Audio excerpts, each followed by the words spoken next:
এখন যে ঘটনাটি আপনাদের সাথে শেয়ার করবে তার নাম মোহাম্মদ সোহানুর রহমান সজীব। ওনার বাড়ি নাটোর জেলার বাগাতিপাড়া থানায়। চলুন ঘটনা শুনে আসি।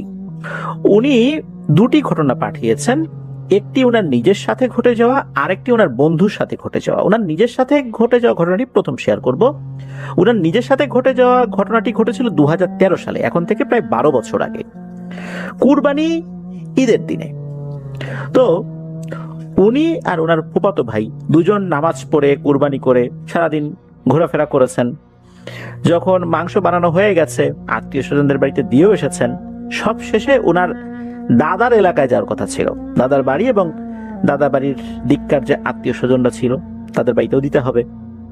সেই অনুযায়ী বিকেলের পরে ওই গ্রামের দিকে গিয়েছেন। তো দাদা বাড়িতে মাংস দিয়েছেন, অন্যান্য আত্মীয় বাড়িতেও মাংস দিয়েছেন, সব পাশাপাশি আর কি, এজন্য সময় লাগে নাই। এরপর চিন্তা করলেন যে একটু ঘোরাফেরা করি আর কি। এদিকে দাদা বাড়িতে গিয়েছেন, নিশ্চয়ই ঈদের দিন খালি মুখে আসতে দেবেন না, খাওয়া দাওয়া তারা করলেন। বাড়িতে আসবেন এমন সময় মনে হলো যাই, এই পাশে একটা দোকান আছে, ওই দোকানে ক্যারাম বোর্ড আছে, ওখানে গিয়ে একটু ক্যারাম বোর্ড খেলি। ওখানে যারা ক্যারাম বোর্ড খেলতো রেগুলার, তাদের সাথে তো তাদের খুব ভালো সম্পর্ক আর কি। এই যে সজীব ভাই, তার ফুফাতো ভাই, মানে সবার সাথেই ভালো সম্পর্ক, আগেও অনেকবার খেলেছেন। সাধারণত রাত 9টার দিকেই ওই দোকানটা বন্ধ হয়ে যেত, যেহেতু ঈদের দিন রাতের বেলা, যার কারণে রাত প্রায় 11টা পর্যন্ত ওই দোকানটা খোলা ছিল। রাত 11টার দিকে ওই দোকানটা বন্ধ করে একসাথেই সবাই বের হয়ে যায়, দোকানদার এবং আরো যারা খেলছিলেন ওইখানে সবাই একসাথে বের হয়ে যায়, যে যার মতো বাড়িতে চলে যাচ্ছে। এদিকে এই সজীব ভাই আর ওনার ফুফাতো ভাইও ওনাদের বাসার দিকে রওনা দিয়েছেন। মোটামুটি 20 মিনিটের মতো লাগবে বাড়িতে হেঁটে আসতে। এখন ওনারা চিন্তা করলেন যে 20 মিনিট, এমনিতে অনেক রাত হয়ে গেছে, এই মাঠের ভিতর দিয়ে হেঁটে যাই, আইল দিয়ে হেঁটে যাই, শর্টকাট হবে, 10-12 মিনিটে পৌঁছে যাব। তো দুজন মিলে ওই জমির ভিতর দিয়ে হাঁটা শুরু করেছেন। জমিটা মোটামুটি বেশ ভালোই বড় ছিল। এর এক সাইডে বড় বড় কয়েকটা আম গাছ ছিল, আম গাছ বলতে আম বাগান আর কি, ছোট একটা বাগান, তার মধ্যে বড় বড় কয়েকটা আম গাছ, আর পাশাপাশি আবার দুটো বাগান। এই দুটো বাগানের মাঝামাঝি একটা বিশাল বড় আকৃতির একটা জাম গাছ ছিল, যেটা এখনো আছে। তো এই বাগান দুটো এলাকায় মেম্বারের বাগান নামে পরিচিত। ওই জাম গাছকে ঘিরে মোটামুটি কিছু ঘটনা শোনা যায় মাঝে মাঝে। তো ওই সময় ওনারা এত কিছু চিন্তা করে নাই, দুইজন মানুষ একসাথে আছে, ভয় কিসের। আর রাত তো 2-3টা বাজে না, রাত 11টাই না হয় বাজে। ওনারা প্রথম যে বাগানটা, মানে ওই আম গাছের যে বাগানটা, যেখানে বড় বড় কয়েকটা আম গাছ রয়েছে, ওইটা ক্রস করে দ্বিতীয় বাগানটাতে ঢুকবেন, যেটা শুরুতে একটা বড় জাম গাছ রয়েছে। ওই সময় ওনারা হঠাৎ করে একটা জিনিস দেখতে পেলেন। সেটা হচ্ছে, মনে হচ্ছে যে ওই জাম গাছের মাথায় কিছু একটা আছে, নিচে কিছু একটা আলোর ঝলকানি দেখতে পেলেন। আলোর ঝলকানি বলতে ওই উপরে যদি আলো থাকে, নিচে এক ধরনের একটা আলোক ছটা ঘুরতে থাকে, ওই অর্থে আর কি আলোর ঝলকানি দেখতে পান। তখন উপর দিকে তাকিয়ে দেখেন ওই জাম গাছের মাথার উপরে দুটো বড় আলোর গোল্লা বৃত্তাকারে পাক খাচ্ছে। ওটারই আলোর ঝলকানি মনে হচ্ছে নিচে চলে এসেছে। সেই সাথে হঠাৎ করে ওখানে বেশ ঝড়ো বাতাসও শুরু হয়ে গেল। আর ওনারা যে আইল ধরে হেঁটে এসেছিলেন, ওই আইলের দুই পাশে কিন্তু মাত্র ধান লাগানো হয়েছে, সেখানে পানি দেওয়া হয়েছে, এমন একটা অবস্থা ছিল। মানে আইলের বাইরে মাঠের ভেতর দিয়ে যে হেঁটে আসবেন, ধানি জমির ভিতর দিয়ে, এগুলো আসলে ওই সময় পসিবল ছিল না। ওই আইল দিয়েই হেঁটে আসতে হবে, আবার যদি যেতে হয় ওই আইল দিয়েই যেতে হবে। শুধু মাঝখানে এই বাগানের মতো জায়গাটা, এটা হচ্ছে প্রশস্ত। যখন ওনারা এটা দেখলেন, দেখার পর আহামরি ওনারা কোনো ভয় পান নাই, কেননা গ্রামে এর আগেও রাতের বেলা এই ধরনের আলোর গোল্লা চক্রাকারে ঘুরতে দেখেছেন, এক জায়গা থেকে আরেক জায়গা ছুটে যেতে দেখেছেন। এই কারণে এই বিষয়গুলো আসলে ওনাদের মধ্যে ভয়ের উদ্রেক করে নাই। ওনারা স্বাভাবিকভাবেই ওই গাছটা ক্রস করে আবার আইলের কাছে চলে যান, মানে বাগানের ওই পাশে যে আইলটা আছে সেখানে চলে যান। ওনারা আবার ঘুরে তাকিয়ে ওই আলোর গোল্লা দেখছিলেনও, এক সময় একে অন্যকে মজা করে বলছেন যে এই দেখ দেখ আলো এখনই এসে তোকে ধরবে, এখনই ধরলো। মানে একজন এরকম মজা করতে করতে সজীব ভাই কি করেছেন, উনি পা ফসকে ওই আইলের পাশ থেকে পাশে যে কর্দমাক্ত ধানি জমি সেখানে পড়ে গিয়েছেন। একদম কাদায় পানিতে মাখামাখি হয়ে গেছে। তখন ওনার ভাই হাত ধরে তাকে টেনে তুলেছে। এরপর ওনারা আবার হাসাহাসি করতে করতে সামনে আগানো যেই না শুরু করেছেন তখন ঘটে একটা ভয়ঙ্কর ঘটনা। ধপাস করে কোত্থেকে একটা কাঁচা গাছের ডাল এসে ওনাদের সামনে পড়ে। আইলের উপরে যদি এইভাবে হঠাৎ করে একটা কাঁচা ডাল এসে পড়ে কার না ভয় লাগবে। ওনারা বুঝতে পারলেন যে এই যে হাসি তামাশা করেছেন এটা উচিত হয় নাই। যাই হোক, ওনারা ওই ডালটাকে ক্রস করে আবার ওনারা যখন পার হওয়া শুরু করেছেন, সামনে আবার আর একটা ছোট বাগানের মতো রয়েছে। তো ওইখানে যে গাছগুলো রয়েছে সেই গাছগুলো ওরকম বড় না, ছোট ছোট গাছই বলতে হবে। উচ্চতায় হয়তোবা সর্বোচ্চ 15 ফুট এরকম টাইপের বেশ কয়েকটা আম গাছ রয়েছে। তো ওনারা যখন ওদিক দিয়ে হেঁটে যাচ্ছিলেন হঠাৎ করে দেখতে পেলেন ওই আম গাছের একটা ডালে কালো একটা অবয়ব বসে আছে। এটা কিন্তু দুইজনই দেখতে পেয়েছেন। এটা দেখার সাথে সাথে ওনারা ওখানে থমকে যান, আরে এইটা কি। এরপর কি হয়, ওই যে কালো অবয়বটা দূর থেকেই হি হি করে হেসে ওঠে আর নাকি গলায় বলে, কিরে কেমন লাগলো কাদার মধ্যে নাকানি চুবানি খেতে? খুব তো হাসি তামাশা করলি, হ্যাঁ? এখন দেখ কেমন লাগে। এই বলে কি করেছে, ওই ডাল থেকে একটা লাফ দিয়েছে। লাফ দিয়ে ওনাদের সামনে এসে পড়ে নাই, ওনাদের ডান সাইডে মাত্র 5 হাত দূরে এসে পড়েছে। ধপাস করে যে মাটির উপর এসে দাঁড়িয়েছে, মাটিটাও কেঁপে উঠেছে। ওই মুহূর্তে ওনারা দুজন তো আরো ভয় পেয়ে যান, এই বুঝি এসে ঘাড় মটকে দিল। তখন এনারা আর কোনো কিছু চিন্তা ভাবনা না করে সোজা বাড়ির দিকে দিয়েছেন দৌড়। দৌড় দিলেও ওই বাগান থেকে বের হয়ে আবার যখন আইলে উঠেছেন, এই আইলে তো আসলে পাশাপাশি দৌড়ানো যায় না, আইলের উপর দিয়ে সাবধানে হেঁটে যেতে হয়। ওই দৌড়ানোর সময় ওনারা বারবার পড়ে যাচ্ছিলেন কাদার মধ্যে, আবার উঠছিলেন আবার পড়ছেন। এইভাবে ওনারা বাড়িতে এসে পৌঁছেন। বাড়ির কাছাকাছি ওনারা চলে এসেছিলেন আর কি। তো বাড়ির যে মেইন গেট, এই গেটের সামনে এসে দুইজনই ধপাস করে গেটের উপরে পড়ছেন। প্রচন্ড জোরে শব্দ হয়, ওরা দুজন হাঁপাচ্ছেন। এদিকে সজীব ভাইয়ের বাবা এই শব্দ পেয়ে উনি তাড়াতাড়ি উঠে এসেছেন যে কি হলো। গেট খুলে দেখেন এই অবস্থা, দুইজন কাদা পানিতে একদম মাখামাখি, চেহারাই বোঝা যাচ্ছে না। তখন জিজ্ঞেস করেন, এই কি হয়েছে তোদের? তখন সজীব ভাই খুলে বলেন যে এই যে বাগানে ভয় পেয়েছে তারা।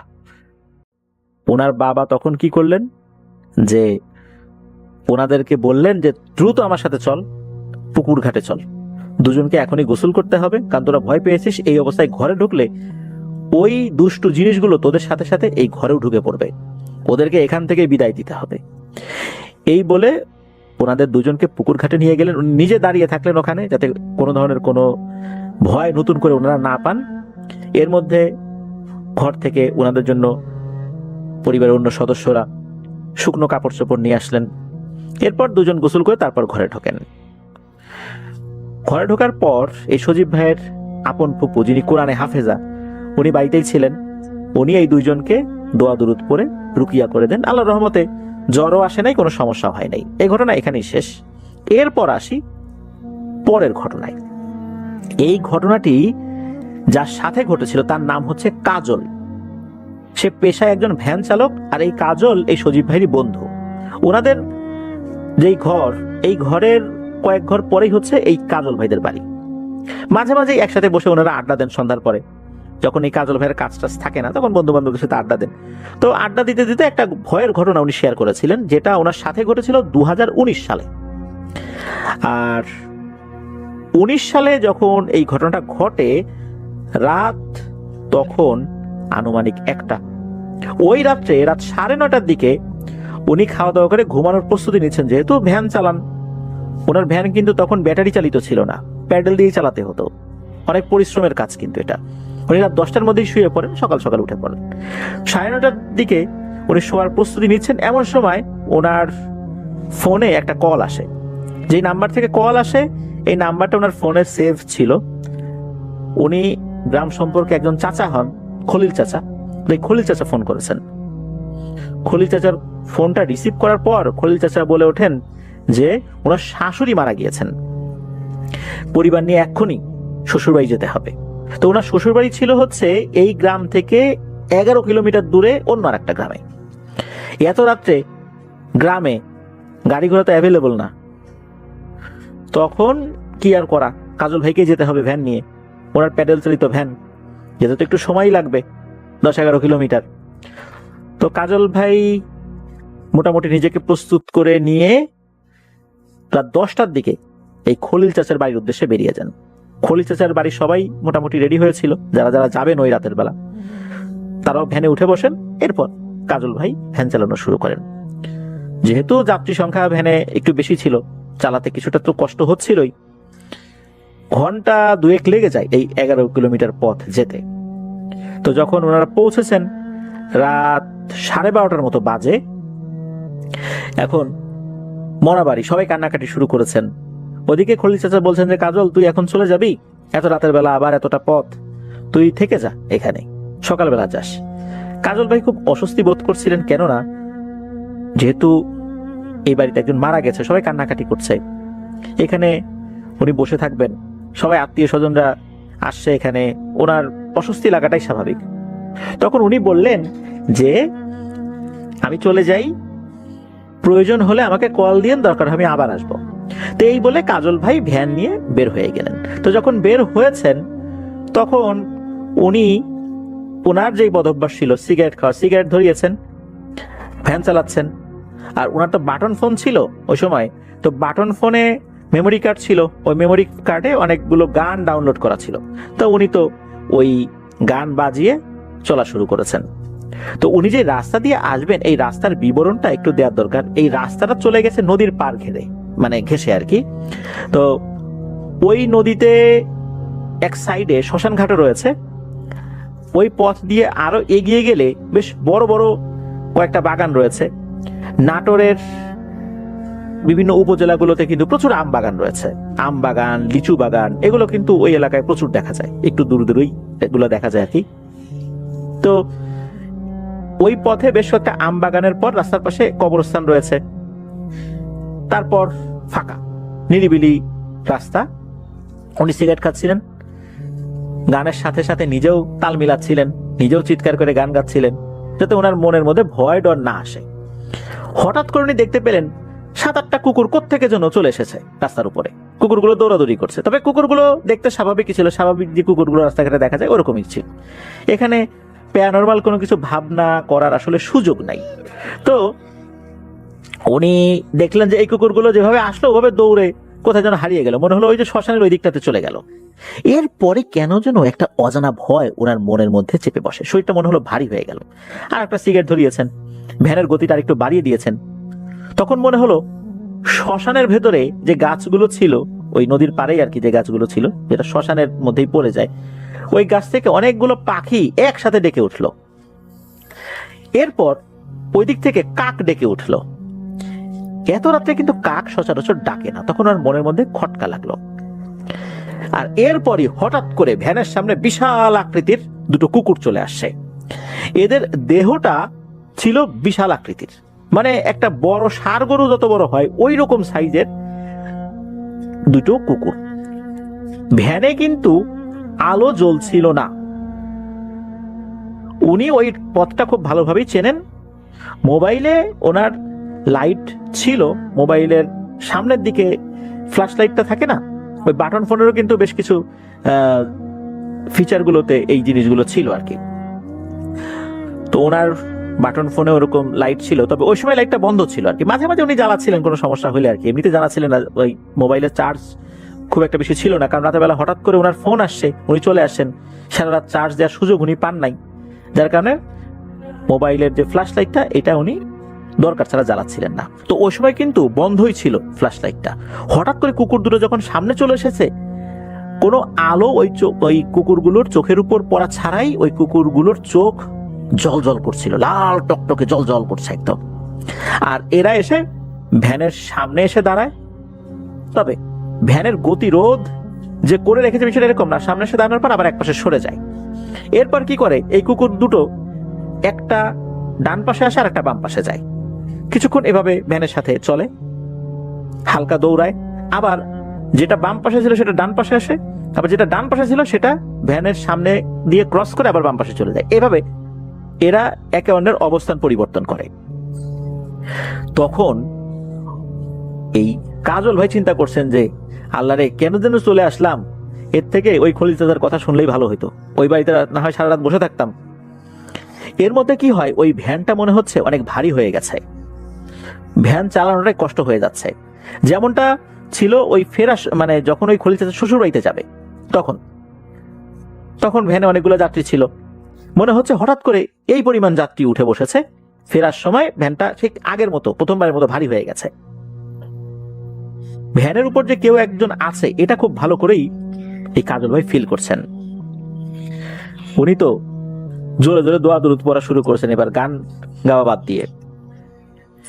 এখন এর মধ্যে উনি দেখেন আর একটা জিনিস, সামনে একটা বাগান, ওই বাগানের ভেতরে মনে হচ্ছে একটা আলো জ্বলছে।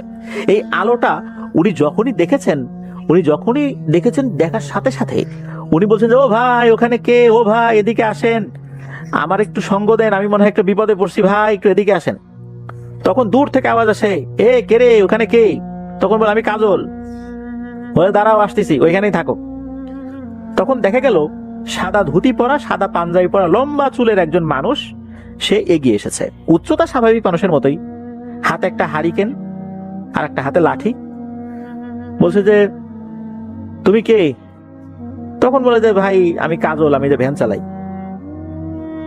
তখন কাজল ভাই ওই লোকটাকে জানান যে এরকম দুটো কুকুর সামনে চলে আসছিল, সেগুলো অস্বাভাবিক আকৃতির ছিল। তখন ওই লোকটা বলল যে তোমার জন্য এখন কি করতে পারি বলো। তখন কাজল ভাই বলছে যে আপনি কোথায় যাবেন বলেন, আমি আপনাকে ফ্রিতে আগায় দিয়ে আসি, আপনি আমার একটু সঙ্গ দেন। তখন ওই লোকটা বলতেছে যে আমি তোমার কি সঙ্গ দিব, আমি তো এই বাগান পাহারা দিই, বাগান রেখে কি যাওয়ার সুযোগ আমার আছে? আমি তোমার যতটুকু উপকার করতে পারি, তুমি আসো, বসো এখানে আমার পাশে বসো, বেশি কিছু খাওয়াইতে পারবো না, একটু পানি খাওয়াইতে পারবো, একটু সময় জিরিয়ে নাও, এরপর চলে যাও, এছাড়া তো আমার আর কোনো কিছু করণীয় নাই। তখন কাজল ভাই সেটাতেই রাজি হলেন, তার সাথে গিয়ে বসলেন বাগানের ভিতরে, ভ্যানটা এক সাইডে রেখে। ওই লোকটা বলছে যে এই দুইটা বড়ই অবাধ্য হয়ে গেছে, আমার কথাই শুনতে চায় না, এখন এরা আস্তে আস্তে শক্তিশালী হয়ে উঠছে আর আমার কথা অমান্য করে। তখন এই কাজল ভাই বলছে যে এই দুইটা বলতে কার কথা বলছেন? কই যে তুমি যে দুইটা কুকুর দেখেছো, এরা এরা অতি দুষ্টু হয়ে যাচ্ছে, দিনকে দিন মানুষকে বিরক্ত করা শুরু করছে, আগে এতটা করতো না। তখন এই কাজল ভাই বলছে যে এই দুইটা আপনার পালিত কুকুর? ওই লোক বলতেছে হ্যাঁ। তখন কাজল ভাই বলতেছে যে এত বড় বড় কুকুর আপনি কোত্থেকে পাইলেন? আর এগুলো খাওয়াই খাওয়াই এত বড় করছেন, এগুলোকে আবার ছেড়েও দিয়ে রাখছেন, এরা তো মানুষকে আক্রমণ করবে, মানুষকেই তো খেয়ে ফেলবে, এত বড় আকৃতির কুকুর তো আমি আগে কখনো দেখি নাই, এগুলোকে বেঁধে রাখবেন যেন মানুষের উপর আক্রমণ না করে। তখন ওই লোকটা বলতেছে যে হ্যাঁ তুমি তো ঠিকই বলছো, এগুলোকে আসলে শায়েস্তা করতে হবে, তা না হলে কবে যে আমার উপর এরা চড়াও হয়ে বসে আমি বুঝতে পারতেছি না। এরপর কাজল ভাই বলেন যে ঠিক আছে আমি তাহলে চলে যাই, অনেকক্ষণ তো হলো। তখন ওই লোকটা বলতেছে যে আরে কোথায় যাবা, থাকো, জিরায় নাও, পরে যাও। তখন কাজল ভাই বলতেছে যে না আমাকে চলে যেতে হবে, অনেক রাত হয়ে গেছে, আমি চলে যাই এখন। তখন কি করে ওই লোকটা খপ করে কাজল ভাইয়ের হাত চেপে ধরে বলে যে আরে ভয় পেলে নাকি, বসো বসো, জিরায় নাও, ভয়ের কিছু নাই। যখনই ওই হাতটা চেপে ধরেছে তখন কাজল ভাই ফিল করেন যে এই লোকের হাতটা অনেক ঠান্ডা, এত ঠান্ডা মানুষের হাত হয় না। আর ওই সময় কিন্তু শীতকাল ছিল না যে অনেক রাত পর্যন্ত সে বাইরে হাঁটাহাঁটি করেছে, শরীর ঠান্ডা হয়ে গেছে, বিষয়টা এরকম না। তখন কাজল ভাই ওনার হাতটা জোর করে ছুটিয়ে নেন ওই লোকের হাত থেকে, এরপর ভ্যানের দিকে দিয়েছেন দৌড়ে ভ্যানের কাছে গিয়ে ভ্যান চালানো শুরু করেছেন। তখন পেছন থেকে পট্ট হাসি দিয়ে ওই লোকটা বলছে যে আরে কাজল এত ভয় পেলে চলবে, রাতের বেলা ভ্যান চালাতে পারবা তুমি, একটু জিরিয়ে যাইতা, ক্ষতি তো করতাম না। তো যাই হোক, উনি তো ভ্যান চালানো শুরু করছেন, মানে কাজল ভাই ভ্যান চালানো শুরু করছেন। কিছুক্ষণ চালানোর পর হঠাৎ করে বড় দুটো কুকুর আবার এই ভ্যানের পাশে চলে এসেছে। চলে আসার পর এবার সামনে এসে গতিরোধ করে দাঁড়িয়েছে। এরপর কাজল ভাই বুঝতে পারছেন ঘটনা কি। ওই কুকুর দুটোকে উদ্দেশ্য করে বলছে যে আমি তো আপনাদের কোনো ক্ষতি করি নাই, কেন আমার পথের সামনে চলে আসছেন, চলে যান আপনারা। এরপর এই কুকুরটা একে অন্যের দিকে তাকালো, এরপর ভ্যানের পেছনে চলে আসলো। পেছনে চলে আসার পর কাজল ভাই কিন্তু পেছন দিকে তাকান নাই, উনি ভ্যান চালানো শুরু করেছেন। হঠাৎ করে মনে হলো ভ্যানটা থেমে গেছে, মনে হচ্ছে পেছন থেকে এই ভ্যানকে কেউ টেনে ধরে রেখেছে, উনি কোনোভাবেই প্যাডেল দিয়ে আগাতে পারছেন না। তখন হঠাৎ করে পেছন থেকে গম্ভীর কণ্ঠে, একসাথে দুটো কণ্ঠ যদি চলে একই কথা বলে তখন কেমন শোনা যায়, এইভাবে বলে উঠলো যে আমাদের ওস্তাদ তোকে আশ্রয় দিয়েছে, তোর সাথে ভালো ব্যবহার করেছে, তাই তোকে কিছু বললাম না, যা এক্ষুনি বাড়ি যাবি, রাতের বেলা এই রাস্তায় একা একা আর কখনো আসবি না, আমাদেরকেও বিরক্ত করবি না। এইটা যখনই বলেছে হঠাৎ করে পেছন থেকে প্রচন্ড জোরে একটা ধাক্কা অনুভব করেন এই কাজল ভাই, মানে ভ্যানের পেছনে ধাক্কা দিয়েছে কেউ সজোরে, এত জোরে ধাক্কা দিয়েছে কোনো প্যাডেল দেয়া ছাড়াই অল্প সময়ের মধ্যেই উনি ভ্যান নিয়ে বাড়ির কাছাকাছি চলে আসছেন। মানে এত জোরে ভ্যান চলা শুরু করেছে, সেটা ওনার নিয়ন্ত্রণের বাইরে চলে যাচ্ছিল। কিছু সময় খুব জোরে ছিল, তারপর গতি কমা শুরু করেছে, একদম থেমে যেতে যেতে উনি ওনার বাড়ির কাছাকাছি চলে আসছেন। এমনিতে উনি ওনার বাড়ির কাছাকাছি ছিলেন। তো যাই হোক, এই ঘটনার পর কাজল ভাই আবার এলাকার একজন মুরব্বীর সাথে কথা বলেন যে ওনার সাথে এই ঘটনা ঘটেছে। তো সেই মুরব্বী জানান যে বহুদিন আগে ওই বাগানে একজন কবিরাজ থাকতো, বাগানটা পাহারাও দিত। তবে ওই কবিরাজের কিছু পোষা জিন ছিল যারা মানুষের উপকার করত। ওই কবিরাজও কখনো কারো ক্ষতি করেছে এটা শোনা যায় না, ওই জিনগুলো কাউকে ভয় দেখিয়েছে বা ক্ষতি করেছে এরকমটা শোনা যায় না। কোন একটা অজ্ঞাত কারণে ওই কবিরাজ মারা যায়, আর তার দেহটা ওই বাগানের একটা গাছে ঝুলন্ত অবস্থায় পাওয়া যায়। অনেক মানুষ ওই দিক দিয়ে চলার সময় মাঝে মাঝে সাদা পোশাক পরিহিত একটা লোককে দেখে। ধারণা করা হয় ওই কবিরাজের সেই অনুগত জিনগুলোই এখনো ওখানে আছে, মানুষের খুব একটা ক্ষতি করে না, পারলে উপকার করে। ওরা দেখে যে যেই লোকটা যাচ্ছে এ ভালো মানুষ না খারাপ মানুষ। যদি মনে হয় ভালো মানুষ তাহলে কিছু করে না, আর যদি খারাপ মানুষ মনে করে তাহলে ভয় ভীতি দেখায় মাঝে মাঝে, তবে সেটা মারাত্মক লেভেলের ক্ষতিকর কিছু না। তো এটাই ছিল ঘটনা।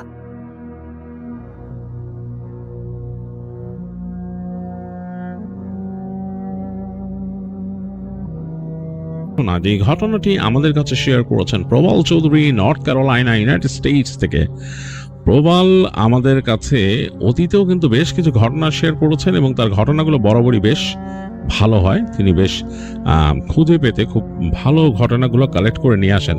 তো তিনি এবারও আরেকটি ঘটনা কালেক্ট করেছেন আমাদের জন্য, যেটি তিনি তার এক সিনিয়র ফ্রেন্ড ম্যালকম অ্যান্ডারসনের কাছ থেকে কালেক্ট করেছেন, এবং ম্যালকমের নিজের সাথে ঘটা একটি ঘটনা, বেশ পুরনো যদিও।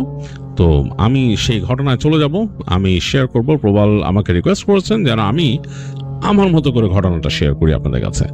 আমি চলে যাচ্ছি প্রবালের পাঠানো ঘটনায়। বেশ আগের কথা, 80-র দশক। ম্যালকম তখন তিনি বাস করেন কানেকটিকাটে, এবং তখন তিনি একটা ডেইরি প্রতিষ্ঠানের সাথে যুক্ত ছিলেন, যেখানে তিনি সাপ্লায়ার ছিলেন।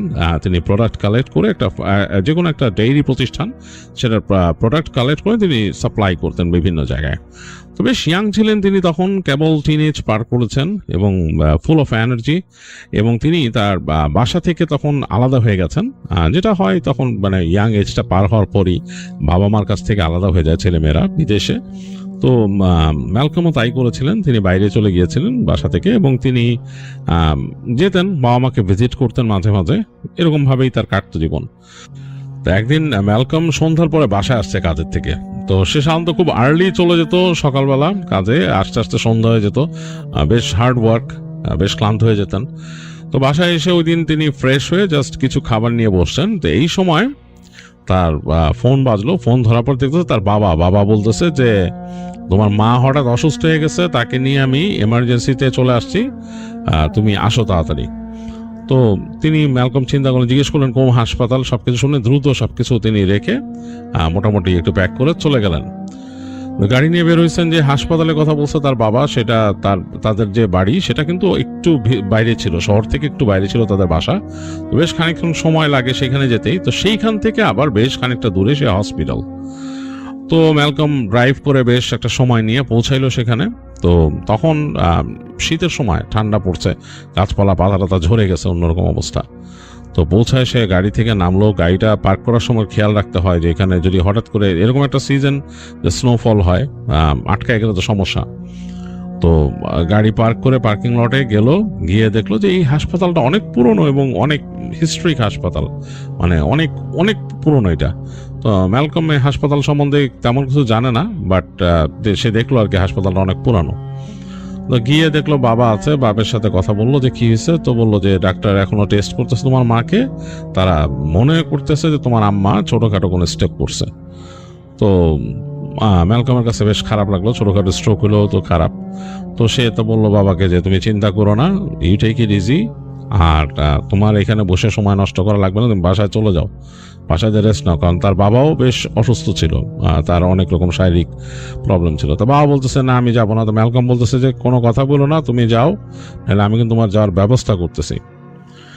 তো তার বাবা ড্রাইভ করতো আর কি। তো ম্যালকম তাকে একদম আশ্বস্ত করলো যে আমি এখানে আসি, কোনো রকম সমস্যা হলে আমি জানাবো, তুমি যাও। তো বলে বাবাকে গাড়ি পর্যন্ত এগিয়ে দিল, বাবা চলে গেল। ম্যালকম ওইখানে আসে, গিয়ে দেখলো যে মা মানে খুব অসুস্থ, মায়ের সাথে কথাবার্তা বললো, মাকে বললো যে আমি আসি, ডোন্ট ওয়ারি, আমি মানে থ্রু আউট দ্য টাইম, যতক্ষণ তুমি হাসপাতাল থাকবে আমি আসি সব সময়।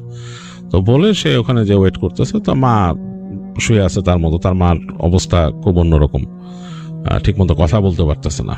তো ম্যালকম ওখানে বসে থাকলো, বসে থেকে সময় কাটেলো। তো এর মাঝে তার কিছু করার নাই, সে হাসপাতালটা দেখতেছে, বেশ পুরনো হসপিটাল, এবং সে এটা দেখলো যে বেশ অনেক আগে এটা তৈরি হয়েছিল হাসপাতালটা। তো হেঁটে হেঁটে দেখার চিন্তা করলো, বাইরে আসলো, হেঁটে নিচতলাটা দেখলো যে এইটার মূল যেখানে তারা আছে সেই বিল্ডিংটা হচ্ছে এমন একটা জায়গায়, তার আশেপাশে বেশ ফাঁকা, সুন্দর করে লন করা, এবং পাশে এই শেষ প্রান্ত দিয়ে গাছপালা চলে গেছে অনেক দূরে, এবং পেঁচায় ওইখান থেকে ছোট রাস্তা নেমে গেছে। এবং এটা কিন্তু হাসপাতালটা উঠছিল একটু পাহাড়ের উপরে, বেশ খানিকটা এরকম ঘুরে ঘুরে আসছে, একটু উঁচু জায়গায় আর কি। আর সে যেখানটা দাঁড়ায় আছে সেখান থেকে সামনে গিয়ে ডান দিক দিয়ে মূল রাস্তাটা চলে গেছে, ওইটা আবার এঁকে বেঁকে চলে গেছে সামনে গিয়ে দেখতেছে যে কতগুলা ল্যাম্পপোস্টের আলো একটু পড়ছে, তারপরে বাঘটার দেখা যাচ্ছে না, গাছগাছালি। এবং সে বুঝলো যে সামনে এরকম পাহাড়ের উপর আরো কিছু ঘর বাড়ি আছে।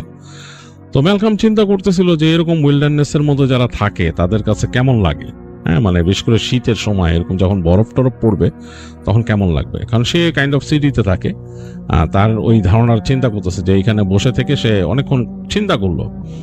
তো ভাবলো যে এটা আরেক রকম ফিলিংস, হ্যাঁ, মানে জিনিসটা অন্যরকম। দেখলো চিন্তা করতে করতে সে আবার চলে আসলো হাসপাতালে, এবং এসে সেই যে তার ওয়েটিং এরিয়া সেখানে সে বসলো। বসে দেখতেছে এইখানেও মানুষ নাই, দু একজন মানুষ বসে আছে, তারা হয়তো শর্টলি মুভ করবে এখান থেকে, মেবি তারা ওই রুমে যাবে বা অন্য কোথাও। তো সে একটা মানে ওই চেয়ারগুলো কাইন্ড অফ কমফোর্টেবল ছিল, তো একটা চেয়ারের মধ্যে সে বসলো, ফোম টোম দেয়া। তো সেখানে সে বসে মাথাটা পেছন দিকে দিয়ে, অনেক টায়ার্ড ছিল, তো তার মাথার মধ্যে একটা ক্যাপ ছিল, ক্যাপটা দিয়ে তার চোখ ঢেকে সে শুয়ে থাকলো। চিন্তা করলো যে একটু রেস্ট নেই, কারণ আমাকে তো অনেকক্ষণ থাকতে হবে, কতক্ষণ থাকতে হবে জানি না। না থাকলেও কিছু নাই, ওখানে হাসপাতাল স্বয়ংসম্পূর্ণ, কোনো প্রবলেম হয় না, বাট অ্যাটলিস্ট নিজের মানুষ, তার মা উপর, এবং সে তার মাকে অনেক ভালোবাসে। তো শুয়ে আছে অনেকক্ষণ ম্যালকম, কোন সময় যে সে ঘুমায় গেছে বলতে পারে না। তো ম্যালকমের মানে ডিপ ঘুম চলে আসছিল, কারণ সারাদিন পরিশ্রম করছে, খুব টায়ার্ড। তো যখন ঘুম ভাঙছে সে খেয়াল করতেছে সে যেখানে বসেছিল ওখানকার বাতিটা বন্ধ। সে মানে খুব চোখটা মানে এরকম তাকাতে তাকাতে চোখ ভারী হয়ে গেছে, আঠা আঠা লাগতেছে চোখটা। তো ক্যাপটা সরাইলো মুখের উপর থেকে, এই ক্যাপটা পরেছিল সে লাইটের জন্যই। তো ক্যাপটা সরানোর পর দেখতেছে সে যেখানে বসেছিল জায়গাটা অন্ধকার, আর সামনের দিকে লাইট জ্বলতেছে, একটা মাঝখানের লাইট সিলিং থেকে, সেটার আলোটা কাইন্ড অফ অ্যাম্বিয়েন্ট ভাবে পড়ছে দুই পাশে কিছু বসার জায়গা, ওখানে কোনো মানুষ নাই। আর কেমন একটা কেমিক্যালের স্মেল আছে আশেপাশে, অনেকটা অ্যান্টিসেপটিক কেমিক্যাল যেরকম থাকে সেরকম একটা স্মেল চারিপাশে।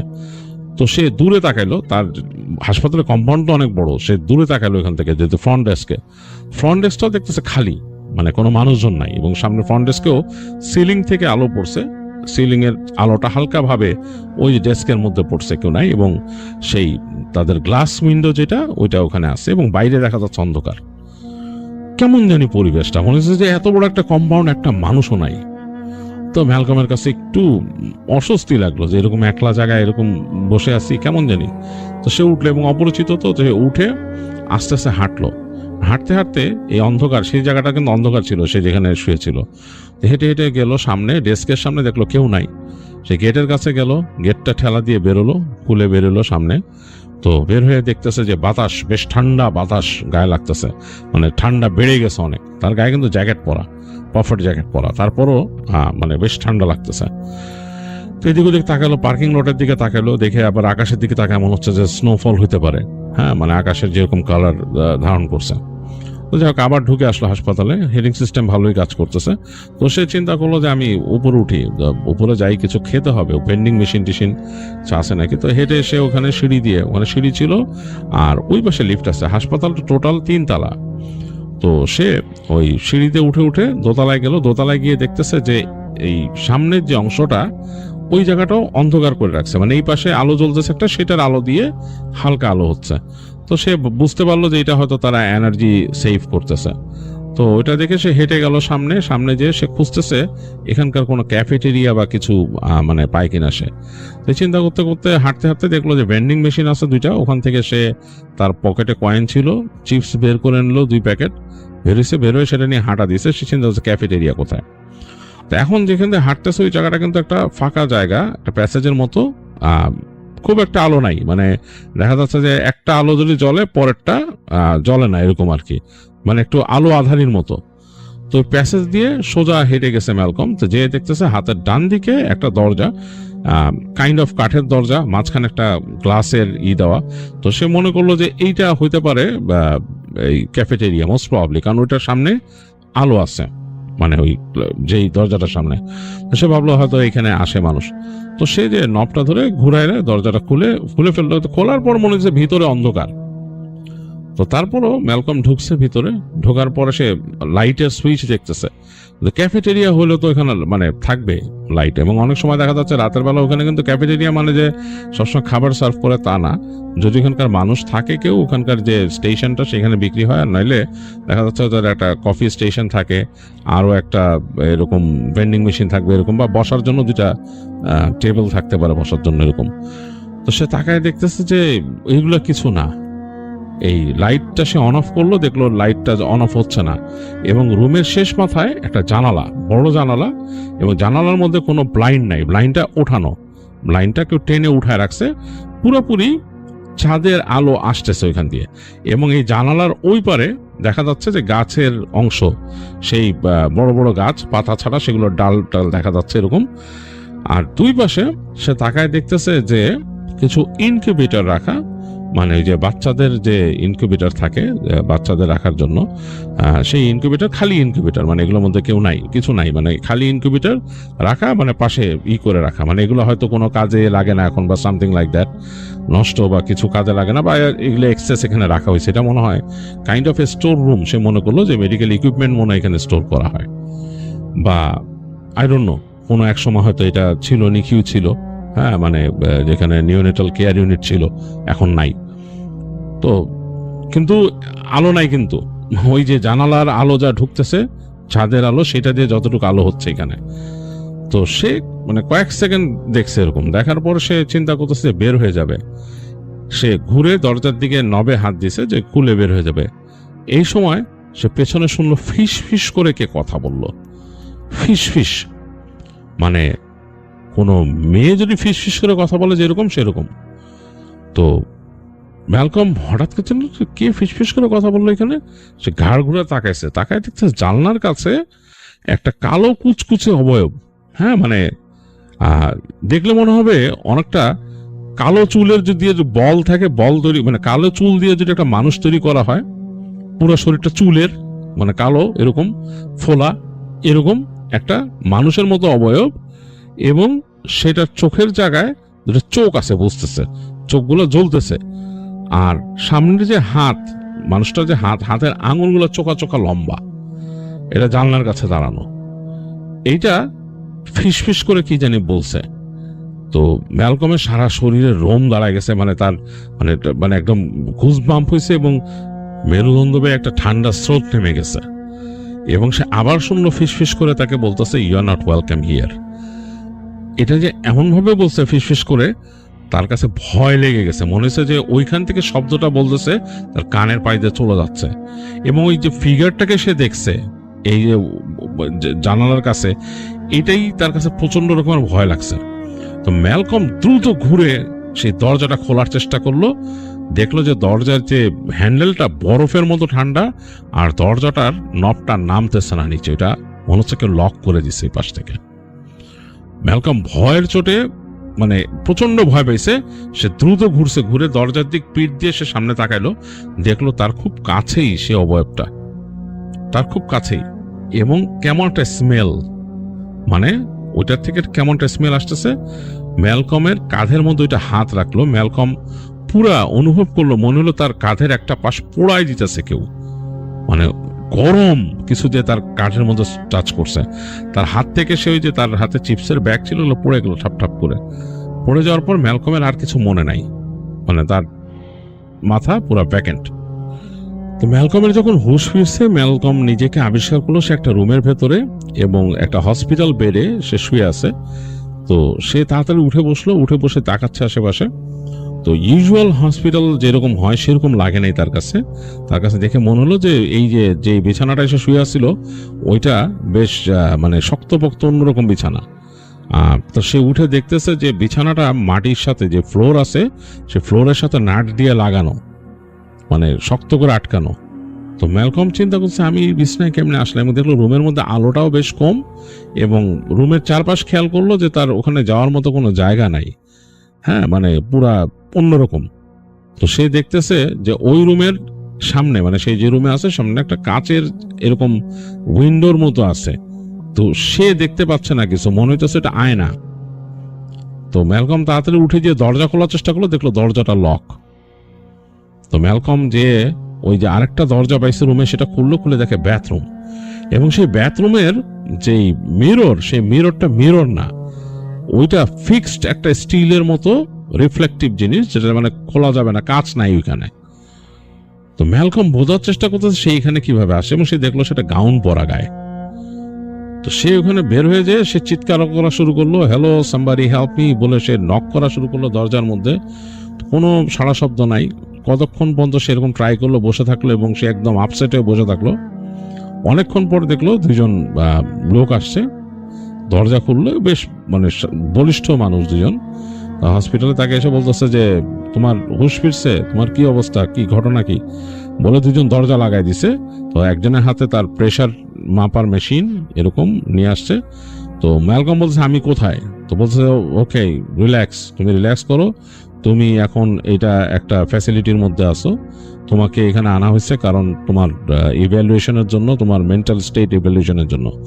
ম্যালকম বলতেছে আমি কি করছি, বলে তুমি কি করছো, তোমার কিছু মনে নাই, বলে না, বলে তারা প্রেশারটা নিয়ে নেই। তো তার ব্লাড প্রেশার দেখলো, তার মানে টেম্পারেচার এগুলো মনিটর করে লোকগুলা চলে যাবে। তো লোকটা তখন বলতেছে তোমার কি আসলে কিছু মনে নাই? ম্যালকম বলতেছে না আমার কিছুই মনে নেই, আমার যা মনে আছে যে আমি একটা হসপিটালে ছিলাম, আমার মাকে দেখতে গেছিলাম এবং সেইখানে আমি একটা রুমে আটকা পড়ছিলাম এবং একটা উদ্ভট জিনিস আমি দেখছি এবং তারপর আমার আর কিছু মনে নাই।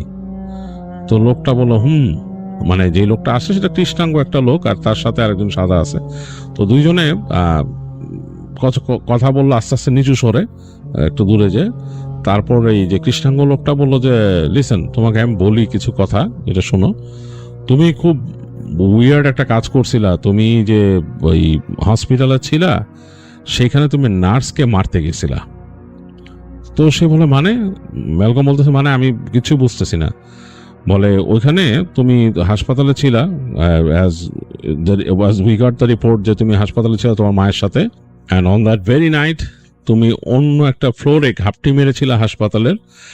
সেখানে যখন নার্স আসছিল, ডিউটি নার্স, তুমি একটা ধারালো কেচি নিয়ে তার দিকে ছুটে আসছিলে তাকে আঘাত করতে এবং তুমি বেশ বিভৎস রকম চিৎকার করতেছিলা এবং তোমাকে তখন ওই নার্স যখন দৌড়ায় নার্সের পেছনে পেছনে, তখন তার চিৎকার শুনে সিকিউরিটির লোকরা দৌড় দিয়ে আসে, এসে তোমাকে আটকায় ফেলে। তুমি লাকিলি তাকে হার্ট করতে পারো নাই। তো তুমি হাসতেছিলে এবং বিভৎস রকমের চিৎকার করতেছিলা। তো তোমার মেন্টাল স্টেট নিয়ে সবাই সন্দেহান ছিল যে তুমি নিশ্চয়ই মেন্টালি কোনো পেশেন্ট বা সমস্যা আছে তোমার। তো তোমাকে নিয়ে আসা হয় তখন ওখান থেকে, এবং তুমি যখন আমাদের এখানে আসো, এখানে আসার পরও কিন্তু তুমি উদ্ভট আচরণ করতেছিলা, তোমাকে কিন্তু বেঁধে রাখা হয়েছিল তোমাকে কন্ট্রোল করতে না পেরে, এবং তুমি অন্যরকম আচরণ করতেছিলা, অ্যাগ্রেসিভ করা। তো বলার পরে সে কৃষ্ণাঙ্গ লোকটা বলতেছে যে লিসেন মিস্টার ম্যালকম, তোমার সম্পর্কে পুলিশের কোনো রিপোর্ট এর আগের নাই, তুমি এরকম কোনো, তোমার এরকম রিপোর্ট নাই, তোমার কোনো মেন্টাল ইলনেসেরও কোনো রেকর্ড নাই আমাদের কাছে বা স্টেটের কাছে নাই, এরকম কোনো রেকর্ড নাই। বা তুমি কোথাও গেছিলা বা তোমার এরকম কোনো সমস্যা হয়েছিল বা তুমি আমাদের এইসব কারেকশন সেন্টারে আসছো, সেটার কোনো রিপোর্ট নাই। তো সুতরাং আমি তোমাকে এটা কেন বলতেছি জানো, কারণ যেই হাসপাতালে এই ইনসিডেন্টটা ঘটছে ওই হাসপাতাল সম্বন্ধে আমি কিছুটা জানি। সেই কৃষ্ণাঙ্গ বলতেছে যে আমি কিছুটা জানি যে ওই হাসপাতালে কিন্তু অনেক মানে প্যারানর্মাল কেসেস ঘটে। তো আমার কাছে এটা মনে হয়েছে এটা একটা প্যারানর্মাল কেসেস, এই কারণে কিন্তু তোমাকে আমি এরকম ডিটেলস শেয়ার করলাম। যাই হোক, তোমাকে যদি তোমার আরেকটা ভালো বুদ্ধি দেই, তুমি যদি এখান থেকে ছাড়া পেতে চাও, তুমি সেই ইকে বলবা যে তোমার যিনি তোমাকে ফার্স্টে যেদিন ইভ্যালুয়েট করছিল ডাক্তার, আনার পরে তোমার কিন্তু এর মাঝখানে 2 দিন চলে গেছে এবং এর মাঝখানে কিন্তু তুমি যতবারই উঠছো তোমার আচরণ অন্যরকম ছিল, এইবারই তোমাকে বেশ নর্মাল পাওয়া গেল। তো তুমি সেই ডাক্তার যিনি ইভ্যালুয়েট করবেন তাকে তুমি বলবা যে আমি ঠিক আছি, আমি কিছু একটা দেখে ভয় পাইছিলাম, অনেক প্যানিকড হয়ে গেছিলাম, এই কারণে এরকম হয়েছে, এরকম শান্ত হয় না, আই ডোন্ট নো কেন হয়েছে। তো ডাক্তার হয়তো তোমাকে যে চেক করবে, কিছু কিছু মেডিকেল চেক করতে পারে, কিছু ওষুধ দিতে পারে, but eventually he'll let you go যদি তুমি নর্মাল আচরণ করো। তো ম্যালকম তখন বুঝতে পারে যে সে একটা ভেজালে পড়ে গেছে। হ্যাঁ, সে বলে যে আমার প্যারেন্টের সাথে কি আমার দেখা করতে দিবেন, আমার মা অসুস্থ ছিল। বলে তোমার মা, সে ইজ ফাইন নাও, সমস্যা নাই, তাকে বাড়ি পাঠাই দিছে, সে বাসায় চলে গেছে অলরেডি, আর তোমার বাবা আসবে কালকে তোমার সাথে দেখা করতে। সো টেক কেয়ার এবং ঘুমাও, তোমাকে দেখতে চায় তারা, তো ঘুমাও, তোমাকে কিন্তু মনিটর করতেছে তারা। যাই হোক, ম্যালকম তাদের সাথে কথা বলে সে একটু ডিসাইড করে মাথায় এবং তাকে ঘুমাইতে দেয়। তো ম্যালকম ঘুমায়, ঘুমের মাঝে সে উল্টাপাল্টা স্বপ্ন দেখে এবং মানে ভয়ঙ্কর স্বপ্ন। সে স্বপ্নে দেখে যে তার বিছানার আশপাশ দিয়ে সেই যে সে কালো কুচকুচে চুলের মতো অনেকটা এরকম, এবং মানে সেটা চুল বা ধোঁয়া যেটাই বলে, গাঢ় অন্ধকার তার বিছানার আশপাশ দিয়ে ঘুরতেছে এবং সে কানের কাছে হাসি শোনে, তার কাছে কানের কাছে খ্যাক খ্যাক খ্যাক করে হাসে এবং তাকে নাকি এসে বলে যে I have come for your soul. তো ম্যালকম ভয় পায়, সে ঘুমের মধ্যে ভয় পায়, সে চিৎকার করে ওঠে। তো যাই হোক, তারপরে ম্যালকমের বাবার সাথে ম্যালকমের দেখা হয় পরদিন। ম্যালকমের বাবা তাকে বলে যে আমি লয়ারের সাথে কথা বলছি এবং তোমার সব রেকর্ড রেডি করছি, তোমার ওরকম কোনো চিন্তা নাই, কি হয়েছিল ব্যাপারটা আসলে তুমি মেডিকেলি যদি প্রুভেন, ডাক্তার তোমাকে করতে পারে যে তোমার সমস্যা নেই, ছেড়ে দিবে তোমাকে ছোটখাটো কিছু টেস্ট করে। যাই হোক, ম্যালকম ওখানে এরকম 2-1 দিন থেকে তারপর ছাড়া পায় এখান থেকে। তো ছাড়া পাওয়ার পরে ম্যালকমের বাবা তাকে বলে যে আমি এটাও খবর নিছি যে ওই হাসপাতালটার মধ্যে প্যারানর্মাল সমস্যা আছে, তোমার মাও উল্টাপাল্টা জিনিস দেখছে এখানে। ম্যালকম বলে কি দেখছে আমার মা? তোমার মা দেখতো যে তার রুমের আশপাশ দিয়ে কে জানি চলাচল করতো, তো তোমার মা ভয় পেত। একে তো তার এরকম স্ট্রোক হয়েছিল, তারপরে সে ভয় পেত, সে দেখতো যে কেউ হাঁটা চলা করে ওই রুমের ভেতর থেকে, এবং মানে যখন নাকি লাইট জ্বালাইতো তখন মনে হতো যে ফিগারটা উধাও হয়ে গেছে, এরকম দেখতো তোমার মা। আর ওই হাসপাতাল সম্বন্ধে আরো খোঁজ খবর নিছে, এটা ওই হাসপাতালটা আসলে হন্টেড হাসপাতাল, বলে সমস্যা আছে। তো আমি তোমাকে যেটা করব, তোমাকে এখন আমি একজন প্রিস্ট আছে আমার বন্ধুর পরিচিত, ওনার কাছে নিয়ে যাব। তো ম্যালকম রাজি হয়, তো ম্যালকমকে নিয়ে যায় সেই প্রিস্টের কাছে এবং প্রিস্ট বলে যে দেখে যে বলে যে তোমাকে মনে হয় তুমি কি এরকম এরকম স্বপ্ন দেখো, জিজ্ঞেস করে প্রিস্ট তাকে। তখন ম্যালকম বলে যে হ্যাঁ। তো বলে তোমার পিছনে কোনো ডেমন লাগছে এবং তোমাকে সেই ডেমন ওখান থেকেই পজেস্ট করছে। তো যেটা করতে হবে, তোমাকে ওই সময়টা পজেস্ট করছিল এবং তুমি কিন্তু ওই সময় একটা অঘটন ঘটায় ফেলতা, এবং অঘটন যদি ঘটায় ফেলতা তুমি কিন্তু এখন একটা ইসে চলে যেতা এবং হয়তো তোমাকে হয় পাগল আখ্যা দিত, অথবা তুমি যদি পরে নর্মাল স্টেটে থাকতো তোমার বিচার হইতো, থিংস লাইক দ্যাট। তো তোমাকে যদি করতে হয় আমার পারমিশন লাগবে, পারমিশন এনে তারপর দেখা যাক তোমাকে এক্সরসিজম করতে পারি কিনা। তো প্রিস্ট নাকি সময় নিয়ে বিভিন্ন রকম তার যে ডকুমেন্টেশন বা কাজকর্ম যেটা করে একদিন সে ডিসাইড করে যে অমুক দিন ম্যালকমকে তিনি এক্সরসিজম করবেন। তার সাথে আরেকজন প্রিস্ট নিয়ে আসেন, 2জন মিলে ম্যালকমরে তারা করে এক্সরসিজম করে এবং এক্সরসিজম করে নাকি বের করে যে ওই যে ম্যালকম সেদিন যে হেঁটে গেছিল ওইখানে, সে ওই রুমটার মধ্যে ওই ডার্ক এনার্জি বা ডিমন, তারা যেটা বলছে ডিমন বা আমরা যেটা বলবো জিন, একটা ভয়ঙ্কর জিন বা ওখানে থাকতো আর কি, ওইটা তার ছিল। আর ওই জায়গাটা ছিল এক সময়কার ওই জায়গাকার মানে ইউনিট, মানে ওই যে পিডিয়াট্রিক কেয়ার ইউনিট আর কি, পিকিউ। তো ওই পিকিউ বা নিকিউ যেটা বলে, নিউনেটাল কেয়ার ইউনিট, মানে ওই জায়গায় ওই রাখা হতো আর কি বাচ্চাদের। তো ওই জায়গায় নাকি মানে নিউবর্ন বাচ্চারা ওখানে থাকতো আর কি। তো ওইটার পরবর্তীতে ওই ওই ইউনিটটা বন্ধ হয়ে যায়, ওই দিক থেকে বন্ধ হয়ে যায়, এবং ওই জায়গায় তা আসলে ওই পেশেন্টও কম যায় আর কি। এমার্জেন্সি না হলে সাধারণত কোনো মহিলারাও যেত না, হাসপাতাল সম্বন্ধে কিছু তাদের কাছেই ছিল আর কি, ভয় পেত তারা, সোজা কথা। যে এই রিপুটেশন তারা শুনছে যে এরকম এরকম ব্যাপার স্যাপার থাকে, তারা যেত না ওইখানে। তো যাই হোক, ওই নিকিউ পিকিউটা ওইখানে বন্ধ হয়ে যায়, ইউনিটটা ওইখানে। তো ওই যে ডার্ক এনার্জিটা বা ডার্ক যে ওইটা নাকি ওখানে থাকতো। তো ওই দিন যখন নাকি ম্যালকম যে ঢুকছে, সে ম্যালকমকে ওখানে দেখে পজেস করছে, এবং পজেস করে সে তো ওদের কাজই ওইটা, যেটা অঘটন ঘটানোর চেষ্টা করছে, যেহেতু সে ভয়ঙ্কর। ওই ডার্ক এনার্জি ওইখানকার একটা নার্সের উপর নজর দিছিল, যে নার্সটা সে ছিল প্রেগন্যান্ট, এবং সে তাকে দূর থেকে মনিটর করতো। তো সেই মেয়েটা আবার খুব মানে পায়াস ছিল, সেই যে নার্স ছিল সে খুব পায়াস এবং সে খুব প্র্যাকটিসিং ছিল। তো তাকে সে সরাসরি কোনোভাবে কিছু করতে পারতেছিল না। তো সে যখন নাকি ম্যালকমকে পজেস করে সে ম্যালকমের মাধ্যমে চেষ্টা করে তাকে এরকম আক্রমণ করতে। তো যাই হোক, সেই মেয়েটা বেঁচে গেছে, এবং সে তো প্র্যাকটিসিং মানুষ, তো সে বেঁচে গেছে। আর ম্যালকমও ওইভাবে আর ওই কোনো দুর্ঘটনা ঘটাইতে পারে নাই, ম্যালকমকে তারা নিয়ে গেছিল। তো যাই হোক, প্রিস্ট তখন এক্সোসিজম করে ম্যালকমের থেকে ওই জিনিসটাকে আলাদা করে, এবং আলাদা করে সে ম্যালকমকে ওই মানে ওই ওই অধ্যায় থেকে বের করে নিয়ে আসে আর কি। তো ম্যালকমকে অনেকদিন বলছিল সেই প্রিস্ট দুইজনই যে তোমাকে সাবধানে থাকতে হবে, তুমি অবশ্যই এমন কোনো জায়গায় ট্রাভেল করবা না একা একা যেখানে তোমার সমস্যা হতে পারে, যেমন একলা কোনো ব্যারেন ল্যান্ডে যেখানে নাকি মানে মানুষজন নাই এরকম জায়গা, অথবা কোনো হন্টেড জায়গা, তুমি জানো যে এই জায়গার মধ্যে কোনো রকম প্রবলেম আছে, সব জায়গায় যাবা না। একলা কোনো পার্কিং লটে রাতের বেলা যে গাড়িতে বসার চেষ্টা করবা না, ওখান থেকে বের হয়ে আসার চেষ্টা করবা না। চেষ্টা করবা তোমার সাথে কাউকে রাখতে, অথবা তুমি গভীর রাতে এরকম চলাফেরাটা নিজেকে কেয়ারফুল রাখবা।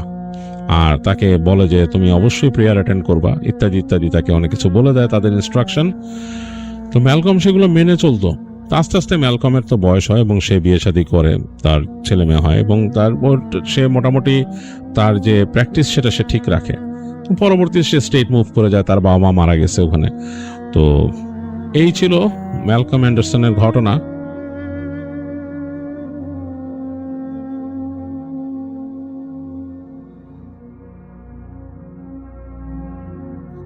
ধন্যবাদ রাসেল ভাই আমাকে ঘটনা বলার সুযোগ দেওয়ার জন্য। আমার নাম হচ্ছে রিপন, আমি এসেছি আদিত্যপুর লালমনিরহাট থেকে। আজকে যে ঘটনাটা আমি আপনাকে শেয়ার করব, এই ঘটনাটা আমার কাছে শেয়ার করেছেন, তার নাম হচ্ছে নয়ন। আর নয়নের বাড়ি হচ্ছে গাইবান্ধার ফুলছড়ি এলাকায়। রাসেল ভাই, নয়ন ভাই যে ঘটনাটা আমাকে পাঠিয়েছেন, এই ঘটনাটা আজ থেকে 12 বছর আগের একটি ঘটনা। তো গাইবান্ধার ওইদিকে তিস্তা এবং যমুনার চরাঞ্চল দেখা যায়। আর শীতকালে এই চরাঞ্চলে প্রচুর পরিমাণ শীত পড়ে, সামনে যেন এক হাত সামনের জন্য কাউকে দেখা যায় না, এতটাই পরিমাণ শীত পড়ে। তো ঘটনাটা ঘটেছিল 2014 সালে। তো নয়ন ভাই সবেমাত্র বিবাহ করেছেন, সদ্য বিবাহিত তিনি, এবং তার শ্বশুরবাড়ি যাওয়ার জন্য তার একজন বন্ধু, তার নাম হচ্ছে বিকাশ, এবং তাকে হলো সে দাওয়াত দেয় যে চল আমার শ্বশুরবাড়ি যাই ঘুরতে। তো তার বন্ধু রাজি হয়, যেহেতু অনেক ক্লোজ বন্ধু। তো নয়ন ভাই এবং তার বন্ধু বিকাশ তারা একসাথে শ্বশুরবাড়িতে যায়। যাওয়ার সময়, সে সময় আসলে তাদের কাছে সে সময় টর্চ লাইট ছিল। তো যানবাহন বলতে তেমন কিছুই ছিল না, তারা পায়ে হেঁটেই তার শ্বশুরবাড়িতে চলে যায়। অ্যাকচুয়ালি সে সময় ওই বিশেষ করে ওই তিস্তার ওই সাইডে যানবাহন চলতো না। দেখা যায় যে তিস্তা নদী পার হতে গেলে নৌকো দিয়ে পার হওয়া লাগতো। আর যেহেতু শীতকাল, এই সময় আসলে চর ভেসে ওঠার কারণে তারা সহজেই আর কি সেই তিস্তা নদী পার হতে পারে, কিন্তু তারা তিস্তাতে না পার হয়ে তারা ঘুরে একটা হলো জায়গা আছে, ঘুরে একটা জায়গা আছে, সেই জায়গাতে পার হয়। তো ওইখানে ওই জায়গাটা যাইতে গেলে তাদের কাছে একটা শ্মশান পড়ে। আর শ্মশান পার হয়ে একটা রেল স্টেশন, আর রেল স্টেশন পার হয়ে তিস্তা একটা ছোট্ট অংশ যেটা নৌকা ওখানে থাকে সবসময়, তো নৌকা দিয়ে পার হওয়া যায়। তো নয়ন ভাই এবং তার বন্ধু বিকাশ সেই রাস্তা দিয়ে যায়। তো যাওয়ার সময় কোনো সমস্যাই হয়নি। তো শ্বশুরবাড়িতে যাওয়ার পর খাওয়া দাওয়া করে তাদের বাসায় আসতে আসতে বেশ রাত হয়ে যায়। অ্যাকচুয়ালি বিকাশ ভাইয়ের কাজ থাকার কারণে সেদিন তার থাকা হয়নি বলতে, যেহেতু বিকাশ ভাই থাকতে পারবে না সেই জন্য নয়ন ভাইও আসলে বন্ধুর কারণে থাকতে পারলো না, যার কারণে তারা দুজনেই আবার খাওয়া দাওয়া করে গল্প গুজব করে প্রায় রাত 11টার দিকে তারা বাসার দিকে রওনা দেয়। যেহেতু দুই বন্ধু একসাথে আছে তো তারা কোনোভাবেই কোনো কিছু ভয় পাচ্ছে না, তো সুন্দরভাবেই তারা বাসায় আসার জন্য মন স্থির করে। তো যাওয়ার সময় যে রকমটা শীত অনুভূত হয়েছিল, আসার সময় তারা অনুভব করে যে এতটা শীত পড়েছে যে বলার বাহিরে। এবং তারা সুন্দরভাবে তিস্তার সেই নদীর কিনারা পর্যন্ত চলে আসে এবং সেখান থেকে এসে তারা নৌকা নিয়ে তিস্তা নদী পার হয়, কিন্তু কোনো সমস্যাই হয় নাই তাদের সাথে। তো বিপত্তি বাধে তখন যখন তারা তিস্তা পার হয়ে যখন তারা সেই রেল লাইনে চলে আসে, রেল লাইন দিয়ে হাঁটতে থাকে কিছুক্ষণ এবং হাঁটার সময় তারা লক্ষ্য করে যে রেল লাইনের উপরে একটা মানে কিছু কাঠ জড়ো করে রেখে যেভাবে আগুন জ্বালালে যে ওরকম দেখা যায় দূর থেকে, সেই রকম মনে হচ্ছে যে কেউ রেল লাইনের উপরে আগুন পোয়াচ্ছে, শীতের রাতে আগুন পোয়াচ্ছে, এরকম মনে হচ্ছে যে চাদর মুড়ি দিয়ে কেউ একজন আগুন পোয়াচ্ছে। তো তারা দুজন মনে করলো যে হয়তোবা স্টেশনের মাস্টার, তিনি হয়তোবা এভাবে আগুন জ্বালিয়ে তাপ পোয়াচ্ছেন। তো তারা দুজন যখন কাছাকাছি চলে গেল, সে স্টেশনের কাছাকাছি চলে গেল, এখানে রাসেল ভাই স্টেশনের নামটা বলা যাচ্ছে না। তো তারা যখন স্টেশনের কাছে চলে গেল তারা দেখলো যে সেই আগুন ঠিকই জ্বলতেছে, কিন্তু সে আগুনের আশেপাশে কেউ নেই। অথচ দূর থেকে তারা শীত থাকা সত্ত্বেও তারা একটু একটু দেখতে পাচ্ছিল কেউ একজন বসে আছে, মানে তাপ পাওয়াচ্ছে। কিন্তু তারা যখন কাছে গেল তখন দেখলো যে সেখানে কেউ নেই। তো তারা এটাতে বেশ অবাক হলো যে এটা কিভাবে সম্ভব। তারা একটা মানুষের মতো অবয়বকে দেখলো অথচ এখন সেখানে কেউ নেই। তো তারা এটা নর্মাল ভাবলো, নর্মাল ভাবেই নিল, তারা ততটা ভয় পেল না। কিন্তু রাসেল ভাই যখন তারা এই বিষয়গুলো নিয়ে দুজনে এই বিষয়টা নিয়ে গবেষণা করতে করতে যখন তারা সেই তাদের যাওয়ার পথে যে শ্মশানটা আছে সেই শ্মশানের কাছাকাছি চলে যায়, তখন তারা খুবই অবাক হয়ে যায়। কারণ সেই শ্মশানের মধ্যে সেম ভাবে একটা চিতা জ্বলতেছে, অথচ আসার সময় তারা দেখছিল এটা একদম ফাঁকা একটা পরিত্যক্ত একটা চিতা। কারণ এখানে অনেকদিন পর পর মানুষ পোড়ানো হয়। আসার সময় তারা একদম দেখছিল যে একটা পরিত্যক্ত চিতা, কিন্তু এখন যাওয়ার সময় তারা দেখতেছে যে এটা বেশ সাজসজ্জাভাবে চতুর্পাশে দিয়ের মধ্যে তেল দিয়ে হচ্ছে আগুন জ্বালানো, পুরো শ্মশানটা মানে একটা পরিষ্কার পরিচ্ছন্ন হবে এবং সেখানে একটা কাঠ দিয়ে একটা শ্মশান জ্বালানো। তারা দুজনে খুবই ভয় পায় যে এটা কিভাবে সম্ভব। তারা তো এই এখন থেকে ৩-৪ ঘন্টা আগে তো তারা হলো এই রাস্তা দিয়ে আসার সময় দেখছিল এটা একদম পরিত্যক্ত অবস্থায় আছে। তাহলে এখন এই সময়ের মধ্যে এটা এত পরিচ্ছন্ন পরিষ্কার করে একটা চিতা সাজিয়ে কেউ একজন চলে যাবে, এটা তো প্রায় অসম্ভব। তো তারা কোনোভাবেই এটা বিশ্বাস করতে পারতেছে না। তো তারা দুজনে খুবই ভয় পাচ্ছে এই বিষয় নিয়ে। তো যখন তারা সেই চিত্রটা পার হয়ে সামনে এগিয়ে যায়, তো তারা হলো একটা কান্নার শব্দ পায়, একটা মেয়ের কান্নার শব্দ পায় এবং তারা খুব অবাক হয় যে কোন মেয়ে এত রাতে একটা মেয়ে কান্না করতেছে।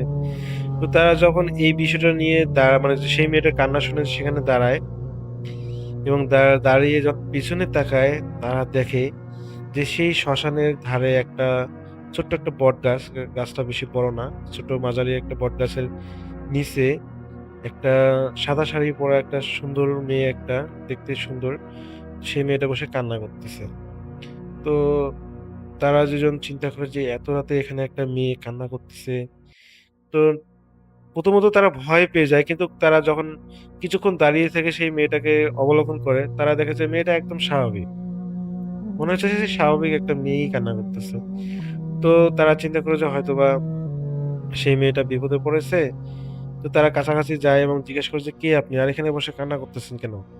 কিন্তু সেই মেয়েটা কোনো উত্তর দেয় না, সেই কান্নাই করতেছে। যখন নয়ন ভাই একটু জোর গলায় বলল যে আরে বলেন না কেন, আপনি কি এখানে এত রাতে কান্না করতেছেন কেন? তখন সেই মেয়েটা তার ফেসটা তোলে এবং তাদের দিকে তাকায় এবং বলে যে আমার স্বামী আজকে মারা গিয়েছে। আহ, ওই যে চিতাটা জ্বলতেছে ওইটা আমার স্বামী। এখন আমি কি করব, মানে তার দুঃখের কথাগুলো কিছু বললো। তো এটা শুনে নয়ন ভাই এবং বিকাশ দুজনেই একটু ব্যথিত হলো যে ওই মেয়েটার স্বামী মারা গেছে, অথচ এখন সে একা হয়ে গেল। তো তাদের তো করার কিছুই নেই। তো যখন তারা সেই মেয়েটাকে একটু সান্ত্বনামূলক কথা বলে যখন তারা বাসার দিকে রওনা দিবে, তো সেই মেয়েটা এখন একটা অন্য সুরে কান্না করতেছে। একটু আগে যে কান্নার সাউন্ডটা যেরকম ছিল, ঠিক এখন যেন কান্নার সাউন্ডটা একটা বীভৎস একটা কান্নার শব্দ। তো অন্যরকম একটা কান্নার সাউন্ড পেয়ে যখন তারা পুনরায় পিছনে তাকায়, তখন দেখে যে সেই মেয়েটার জায়গায় কেউ নেই। পুরো শ্মশান আগের মতো পরিত্যক্ত। অথচ কিছুক্ষণ আগেই মেয়েটাকে তারা দেখলো সেই শ্মশানে, দেখলো যে হলো একটা চিতা জ্বালানো। অথচ এখন তারা দেখতেছে সেই যাওয়ার সময় যেরকম পরিত্যক্ত শ্মশান ছিল, এখনো সেই একই রকম ভাবে সেই শ্মশানটা পরিত্যক্ত দেখাচ্ছে। সেখানে সেই বটগাছের নিচে কোনো মেয়ে নেই, সেই শ্মশানটা কোনো পরিষ্কার পরিচ্ছন্ন নয়, একদম পরিত্যক্ত, কোনো চিতা নেই। তো তারা দুজনে এত পরিমাণ ভয় পেল দিছে, তারা দুজনে তাদের গায়ে যত শক্তি আছে তারা বাড়ির দিকে প্রচন্ড গতিতে তারা ছুটে চলে যায়। এবং বাসায় যাওয়ার পর বিকাশ ভাই তার বাসা চলে যায় এবং নয়ন ভাই তার বাসায় চলে আসে এবং বাসায় আসার পর তিনি চিন্তা করতেছেন যে এগুলো কি, তারা এগুলো কি দেখলো এবং তার সাথে এটা কি ঘটনা ঘটলো। তো এরপর আসলে নয়ন ভাই সেদিন রাতে ঘুমাতেই পারেননি এবং সকাল সকাল তিনি অনুভব করেন যে তার শরীরে প্রচন্ড পরিমাণ জ্বর এবং পরবর্তীতে তাকে ডাক্তার দেখানো হয়, কিন্তু ডাক্তার দেখানোর পরও আসলে তার শরীর থেকে কোনোভাবেই জ্বর যাচ্ছিল না। তো এরপরে আহ, ডাক্তার না যাওয়ার মানে জ্বর না থামার পরও দেখা যায় পরে সদর হাসপাতালে তাকে নেওয়া হয় এবং যখন সব কি বলে টেস্ট গুলো করা হয়, টেস্ট গুলো করার পরও দেখা যায় যে কোনো ধরনের রিপোর্টে তার সমস্যা দেখা দেয়নি, কিন্তু তারপরেও তার কোনোভাবে জ্বর ছাড়তেছে না। তো হসপিটালে 3 দিন থাকার পর তার জ্বর একটু কমে আসে এবং পরে তাকে রিলিজ করা হয়। তো বাসায় আসার পর পুনরায় তার আবার জ্বরটা চলে আসে এবং কোনোভাবেই জ্বর থামে না। স্থানীয় যে ডাক্তার আছে তার মাধ্যমে ওই একই ধরনের ওষুধ খাচ্ছিল, কিন্তু কোনো কাজে লাগতেছে না। আর একটা জিনিস লক্ষ্য করে যে নয়ন ভাইয়ের বাবা মা একটা জিনিস লক্ষ্য করে যে বিশেষ করে রাত 12টার পর নয়ন ভাই তার রুম থেকে অস্বাভাবিক সব কথা বলেন, মানে চিৎকার করেন, কি ধরনের মানে ভিন্ন কোনো ভাষায় তিনি কথা বলেন। তো দেখা যায় যে তারা বুঝতে পারেন, পরে জিজ্ঞেস করেন যে দিনের বেলা যখন সকাল হয় তখন জিজ্ঞেস করেন নয়ন ভাইকে যে কি সমস্যা, তোর এত রাত্রে এরকম করে চিৎকার চেঁচামেচি করিস, অন্য ভাষায় কথা বলে এই সমস্যা কি? আর তো জ্বর তো কোনোভাবেই যাচ্ছে না, কি করা যায়? তো পরে নয়ন ভাই আহ, সেদিনের ঘটনাটা আসলে এখন পর্যন্ত বলেন নাই। তো তিনি সেদিন শেয়ার করেন যে এরকম এরকম আমি আসার সময় আমার এবং বন্ধুর সাথে আসার সময় এরকম হয়েছে, তো এই কারণে আসলে কোনো সমস্যা হলো কিনা। তো পরবর্তীতে নয়ন ভাইয়ের বাবা বুঝতে পারে যে এটা অবশ্যই কোনো জিনঘটিত সমস্যা। পরে তারা একজনকে হুজুরকে নিয়ে আসে এবং হুজুরের মাধ্যমে যখন দেখা হয়, দেখে যে হ্যাঁ সেই একটা মেয়ে জিন তাকে হলো ধরেছে, তার উপর আসর করেছে। তো পরবর্তীতে সেই হুজুর আর কি রুকাইয়া শুরু করেন, কিন্তু কোনোভাবেই তার ঠিক হচ্ছিল না। কিন্তু পরবর্তীতে সেই হুজুরের পরামর্শ অনুযায়ী একজন ভালো হুজুরকে নিয়ে আসা হয় এবং তিনি পরবর্তীতে নয়ন ভাই রুকাইয়া করে এবং পরবর্তীতে নয়ন ভাই প্রায় 15 দিন পর তিনি একদম ঠিকঠাক হন। তো ঠিকঠাক হওয়ার পরে যখন তিনি তার বন্ধুর সাথে দেখা করতে চান এবং জানতে পারেন যে তার বন্ধু এখনো অসুস্থ। এখানে রাসেল ভাই, নয়ন ভাই এবং বিকাশ দুজনেই তারপর থেকে অসুস্থ। আসলে এই 15 দিন ধরে নয়ন ভাই অসুস্থ থাকার কারণে তার বন্ধুর খোঁজ খবর নেওয়া হয়নি। তো এখনো জানতে পারেন যে তার বন্ধু অসুস্থ। তো পরবর্তীতে একই হুজুরের মাধ্যমে সেই বিকাশ ভাইকে রুকাইয়া করা হয় এবং তিনিও সুস্থ হন। তো এটাই ছিল রাসেল ভাই আমার ঘটনা।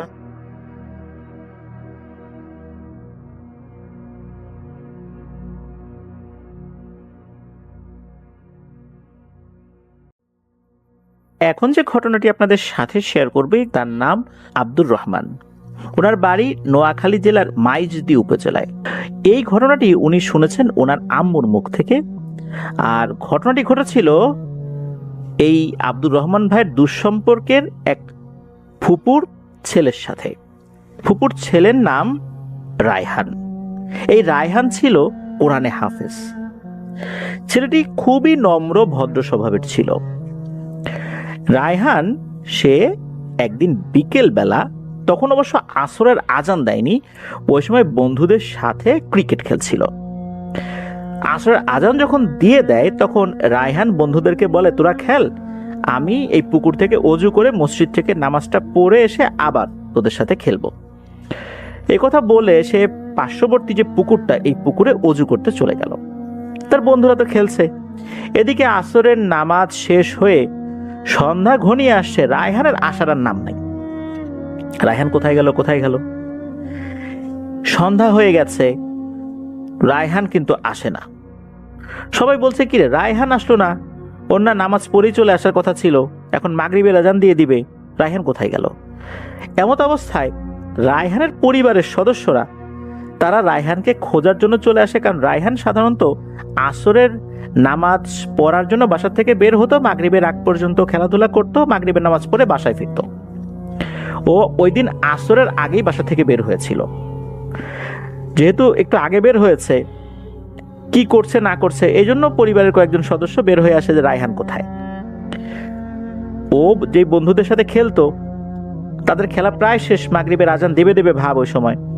এমত অবস্থায় রায়হানের পরিবারের কয়েকজন সদস্য যখন আসে, এসে বলে রায়হান কোথায়, তখন বন্ধুরা বলে যে ও তো আসরের নামাজ পড়তে গেল, এরপর তো আর আসে নাই। আসরের নামাজ পড়তে গেল মানে? বলে হ্যাঁ, ও বললো যে এই যে পুকুরে ওযু করে নামাজ পড়তে যাবে। তখন আসরের নামাজের সময় যেই কয়েকজন মুসল্লি ওই মসজিদে নামাজ পড়েছিলেন, এদের কয়েকজন রেগুলার ছিলেন, তো তাদের বাসাও আশেপাশেই ছিল। তাদেরকে জিজ্ঞেস করা হলো, রায়হান কি নামাজ পড়তে গিয়েছিল? ওরা বললো, কই না তো, আসরের নামাজের পর রায়হানকে তো দেখি নাই। এরপর তারা সন্দেহ করে পুকুরের পাড়ে গেল। পুকুরের পাড়ে গিয়ে একটা জিনিস তারা দেখতে পেল। রায়হান একটা গামছা নিয়ে বাসা থেকে বের হয়েছিল, ওই গামছাটাই পুকুরের পাড়ে রয়েছে। গামছা পুকুরের পাড়ে রয়েছে, রায়হান কোথায়? তখন কিন্তু সন্দেহ ঘনীভূত হয়। এরপর আরেকজন প্রতিবেশী, যার নাম হচ্ছে ফারুক, এই ফারুক লোকটা মধ্যবয়স্ক একজন মানুষ ছিলেন। উনি ডুব দিয়ে অনেকক্ষণ থাকতে পারতেন। অনেকক্ষণ বলতে স্বাভাবিক মানুষ 2 মিনিট থাকেন, 3 মিনিট থাকতে পারতেন, এরকম আর কি। তো উনি পুকুরে নামলেন, নেমে রায়হানকে খোঁজ করার চেষ্টা করলেন। উনি পুকুরের বিভিন্ন সাইডে প্রথমে হাঁটলেন চতুর্দিকে, রায়হান তার পায়ে বাঁধে কিনা। এরপর উনি বুঝতে পারলেন না, পুকুরের চতুর্দিকে রায়হান নাই। তখন উনি পুকুরের আস্তে আস্তে গভীরে যেতে থাকলেন। পুকুরটা যে খুব বেশি গভীর ছিল বিষয়টা এরকম না। একজন মানুষ ডুবে যেত, ডুবে যাওয়ার পর যদি হাত উঁচু করতো, হাতটা ভেসে থাকতো, মানে এতটা গভীরতা। উনি পুকুরের ঠিক মাঝ বরাবর যখন গিয়েছেন, যখন ডুব দিয়েছেন, তখন নিচের দিকে সাদা কিছু একটা দেখতে পান। উনি আরো ডুব দিয়ে দেখতে পান, অর্থাৎ ডুব দিয়ে আরেকটু নিচে গিয়ে দেখতে পান, এটা রায়হান। এরপর উনি উপর দিকে উঠে যে বলবেন যে রায়হানকে পাওয়া গেছে, উনি যখন উপর দিকে ওঠা শুরু করবেন, হঠাৎ করে নিচ থেকে কে যেন খপ করে তার পা চেপে ধরে। উনি তো খুবই ভয় পেয়ে গেছেন, এদিকে ওনার দমও প্রায় ফুরিয়ে এসেছে। উনি অনেক কষ্টে পাটা ছোটাতে সক্ষম হন। উনি উপরে ওঠেন, উঠে চিৎকার দিয়ে বলেন, রায়হানকে পাওয়া গেছে, এখানে রায়হানকে পাওয়া গেছে। তখন লোকজন তো বুঝতে পারছে যে ঘটনাটা কি হয়েছে। উনি দ্রুত সাঁতার কেটে তীরে চলে আসেন, এসে বলেন যে এই ব্যাপার, রায়হানকে তো এভাবে দেখছি, আর আমি যখন উপরে উঠতে গেছি কে যেন খপ করে পা টেনে ধরছে। এরপর উপস্থিত লোকজন বুঝতে পারল যে এটা স্বাভাবিক কোনো বিষয় নয় মোটেও। রায়হান সাঁতার জানতো, আর আসরের সময় সে যাবে নামাজ পড়তে, অজু করতে গিয়ে সে এখানে পুকুরে নামবে। এদিকে রায়হানের পরিবার তো কান্নাকাটি শুরু করে দিয়েছে, আর এটাই স্বাভাবিক। ওইখানে একজন কবিরাজও ছিল, ওই গ্রামের একজন কবিরাজ। উনি বিষয়টা বুঝতে পেরে ওই ফারুককে বললেন যে, ফারুক তুমি এভাবে নেমো না, আমি তোমাকে একটা জিনিস দিচ্ছি, এই জিনিসটা সাথে নিয়ে নামো, এটা হাতের মধ্যে রাখবা, তাহলে আশা করি ইনশাল্লাহ কোনো ক্ষতি হবে না। এরপর এই যে ফারুক, উনি আবার ডুব দিলেন। ততক্ষণে কিন্তু প্রায় অন্ধকার ঘনিয়ে এসেছে, মাগরিবের আজানও হয়ে গেছে। আজানের পরও কিন্তু হালকা আলো থাকে, ওই রকম আলোতে কিন্তু কাজ চলছে। সাহস করে ফারুক আবারও চলে যান পুকুরের মাঝখানে। এবার উনি আবারও ডুব দেন। ডুব দিয়ে দেখতে পান যে রায়হান তার শরীরের অর্ধেক অংশ মাটির ভেতরে। উনি তখন অনেক কষ্ট করে ওই অবস্থাতে রায়হানকে টেনে তোলেন। টেনে তুলে রায়হানকে পুকুরের পাড়ে নিয়ে আসেন। আসলে রায়হানের শরীরের একটা অংশ, বিশেষ করে মাথা থেকে বুক পর্যন্ত, এটা মাটির ভেতরে ওই কাদার মধ্যে আর কি, পুকুরের নিচে তো কাদা থাকে, যে অংশে মাটি থাকে, সেখানে পুঁতে দেওয়া হয়েছিল। কিন্তু কি অপরাধ ছিল তার? ওই কবিরাজ উনি বললেন যে এখানে কোন একটা দুষ্টু পিশাচিনীর আবির্ভাব ঘটেছে, যেটা আগে ছিল না। সেই এই কোরআনে হাফেজ এই ছেলেটাকে পেয়ে সে এই কাজটি করেছে। একে মেরে ফেলার মাধ্যম দিয়ে ওই পিশাচিনীটা আরো বেশি শক্তিশালী হবে, কারণ ও অন্য 8-10টা স্বাভাবিক ছেলের মতো ছিল না। সে খুবই নামাজ কালেমে একটা ছেলে, অল্প বয়স্ক, আবার কোরআনে হাফেজ। এই ধরনের বাচ্চাদেরকে মেরে ফেললে ওই ধরনের পিশাচিনী যারা একটু দুর্বল প্রকৃতির, এরা আরো বেশি শক্তিশালী হয়ে যায়। আর এই কাজটাই ও করেছে সুযোগ বুঝে। এরপর ঘটনা কিন্তু এখানেই শেষ না। রায়হানকে তো দাফন কাফন করা হলো। এরপর ঘটনা শুরু হলো এই যে ফারুক, যিনি এই রায়হানের ডেড বডিকে উপরে তুলে নিয়ে এসেছিলেন, ওই রাত্রেই ফারুক স্বপ্নে দেখে একজন ভয়ঙ্কর চেহারার মহিলা ঘুমের মধ্যেই, অর্থাৎ স্বপ্নের মধ্যেই এসে ওই ফারুকের গলা চেপে ধরেছে আর রাগান্বিত বলছে, মানুষকে সাহায্য করার খুব শখ না, আমি তোকে দেখে নেব। এই বলে ওই রাতের মতো ওই অবয়বটি চলে যায়। ঘুম ভেঙে যায়। ফারুক প্রথম দিকে মনে করে যে হয়তো সে দুঃস্বপ্ন দেখেছে, তবে পরের রাত্রে একই ঘটনা ঘটে। ওই অবয়বটা বলে, খুব সাহায্য করার শখ না, আমার বলিটা পূর্ণ করতে দিলি না, আমি তোকে দেখে নেব। এরপর এই ফারুক বুঝতে পারেন যে উনি একটা বিপদে পড়ে গেছেন। উনি আবার ওই কবিরাজের কাছে যান। একই গ্রামের লোক তো সেই কবিরাজ, এই জন্য কবিরাজকে পেতে তো কোনো সমস্যা হয়নি তার। কবিরাজের কাছে গিয়েই সব কথা খুলে বলেন যে ওনার সাথে এই ঘটনা ঘটছে, ওই পুকুরে থাকা ওই পিশাচিনীটা এবার স্বপ্নের মধ্যে এসে তাকে বিরক্ত করছে। কবিরাজ উনি ওনার মতো করে রুকিয়া করে দেন, তার শরীর বন্ধ করে দেন। তো এরপরে আর একটা ঘটনা ঘটে, সেটা ফারুকের সাথে না, অন্য একজন লোক। উনি একদিন দুপুরবেলা গোসল করতে গিয়েছেন ওই পুকুরে। গোসল শেষে উনি যখন উঠতে যাবেন তখন ওনার পা নিচ থেকে কেউ যেন চেপে ধরেছে। উনি অনেক কষ্টে ওই অবস্থায় নিজের পা ছাড়িয়ে উপরে উঠে দিয়েছেন এক দৌড়। ওই রাত্রেই নাকি ওই লোকটার স্ত্রী স্বপ্নে দেখেন যে একটা সাদা কাপড় পরা মহিলা, ভয়ঙ্কর চেহারা, সে ওই মহিলাকে বলছে, তোর স্বামীকে আমার লাগবে রে, তোর স্বামীকে আমার কাছে দিয়ে দে, ওকে আমি বলি দেব। তো এইটা যখন দেখেছেন উনি তো ঘুম থেকে জেগে গেছেন, চিৎকার চেঁচামেচি শুরু করেছেন, কি হয়েছে। তখন এই কথাটা ওই মহিলা ওনার স্বামীকে বলেছেন। পরিবারের অন্য যারা ছিলেন আর কি, তাদের ঘুম ভেঙে গেছে, তারাও শুনছেন। সবাই বুঝতে পারেন যে বিষয়টা স্বাভাবিক না। এইখানে এমন একটা ঘটনা ঘটা শুরু হয়েছে যেটা এখনই থামাতে হবে। এরপর ওই কবিরাজ উনি কিছু রিচুয়াল করেছিলেন, তা আল্লাহর রহমতে এরপর থেকে এখন পর্যন্ত আর কোনো ধরনের কোনো সমস্যা ওই পুকুরে হয়নি, স্বাভাবিকই আছে সবকিছু। এটাই ছিল ঘটনা।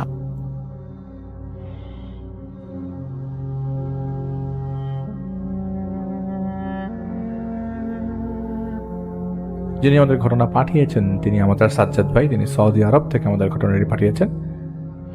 সেখানকার একজন ইলেকট্রিশিয়ানের কাছ থেকে তিনি ঘটনাটি সংরক্ষণ করেন।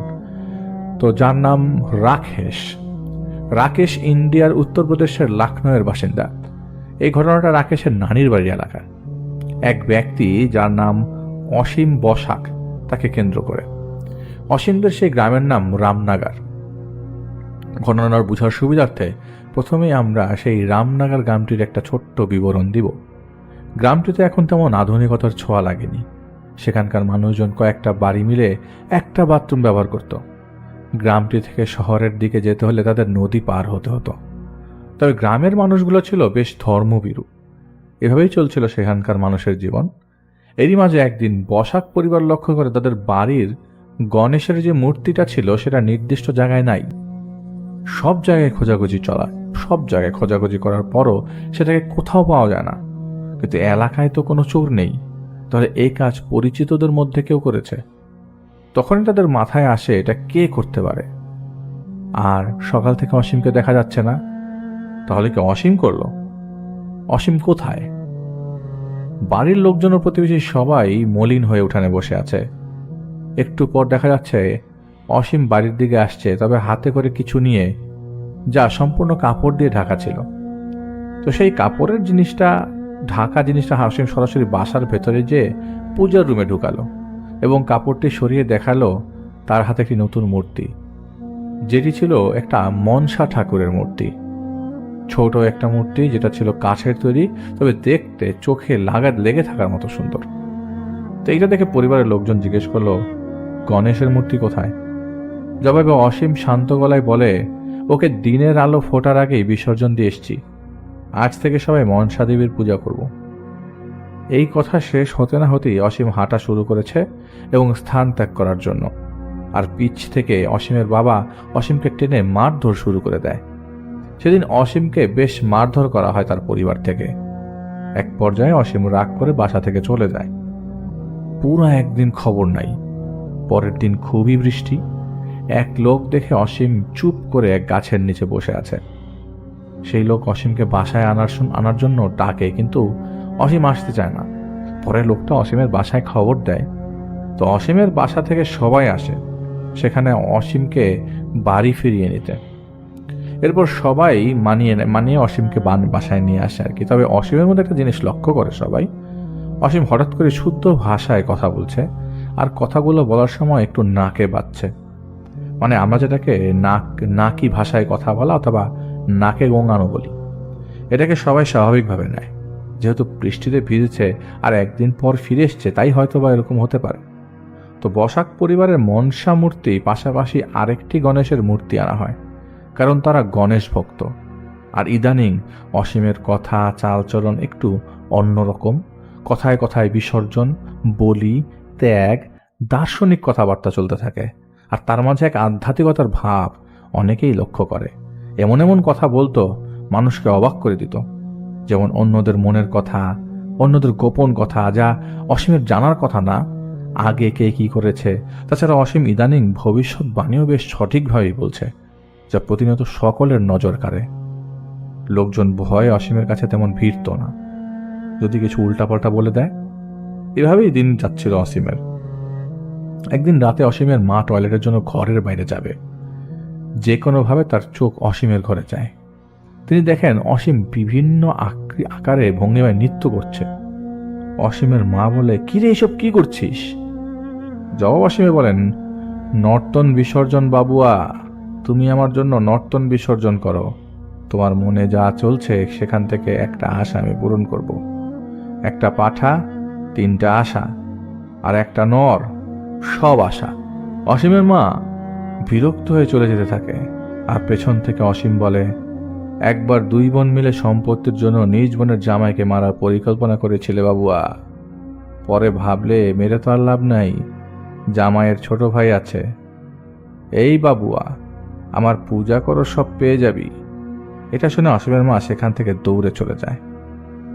আরেকদিকে অসীমের বোন অন্তঃসত্ত্বা অবস্থায় সে নিজ বাবার বাড়িতে বেড়াতে আসে। একদিন অসীম তার বোনের কাছে এসে তার বোনের পেটে হাত দিয়ে বলে, আচ্ছা বোন, তোর পেটে যে বাচ্চাটা সেটা মেয়ে নাকি ছেলে হবে? তবে বোন বলে, আমি তো জানি না ভাই। অসীম বলে, আচ্ছা তুই মেয়ে চাস নাকি ছেলে চাস? জবাবে বোন বলে, আমার তো একটা ছেলের খুব শখ। অসীম বলে, আচ্ছা যদি মেয়ে হয়? জবাবে বোন বলে, মেয়ে হলে আর কি করার? অসীম একটু ভেবে ফিস করে বলে, আচ্ছা ঠিক আছে, যদি ছেলে হয় তাহলে তুই নিবি, আর মেয়ে হলে আমি নিব, আর এর বিনিময়ে তোকে দাসী দিব। বোন হেসে মজা করে বলে, যেটাই হোক তুই রেখে দিস যা। অসীম বলে, পরে আবার কাঁদিস না কিন্তু। এ কথা বলে অসীম সেখান থেকে চলে যায়। একদিন রাতে অসীমের মা কোনো এক কারণে ঘর থেকে বের হয়েছে আর কি, যে দেখে কয়েকটা বিশাল সাপ অসীমের শরীরের উপরে ওটা নড়াচড়া করছে, আর অসীম সেগুলোকে আদর করে দিচ্ছে। অসীমের মা চিৎকার দেওয়ার চেষ্টা করে, কিন্তু পারে না। অসীম বলে, বাবুয়া, তুমি বাস্তব আর স্বপ্নের মধ্যে তফাৎ বুঝো না। অসীমের মা তখন কেঁদে বলে, বাবা তুই এমন কেন করছিস? জবাবে অসীম বলে, বাবা না মা, আমি তোদের মা, মনসা মা, আমাকে ভোগ দিয়ে নিজের বাপকে শুদ্ধ কর। এই যে বিস্তর ভূমি দেখছিস, সেটা আমার দেওয়া, এই নদী আমার কথা শুনে, আর তুই কিভাবে না পারিস বল বাবুয়া? এই কথা শেষ হতে না হতেই অসীমের মা দেখে অসীমের মার গলায় একটা বিশাল সাপ পেঁচিয়ে চেপে ধরেছে অলরেডি। সেটা দেখে ভয়ে সেখানে অসীমের মা অজ্ঞান হয়ে যায়।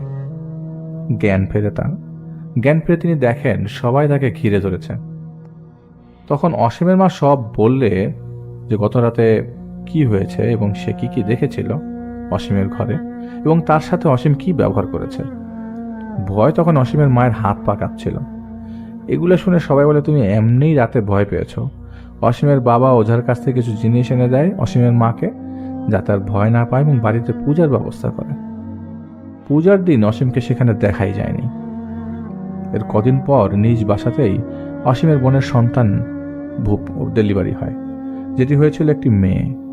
তারপরও বাড়ির সবাই বেশ খুশি, কিন্তু বাচ্চা জন্মের 3 দিন পর হঠাৎ বাচ্চাকে আর পাওয়া যায় না।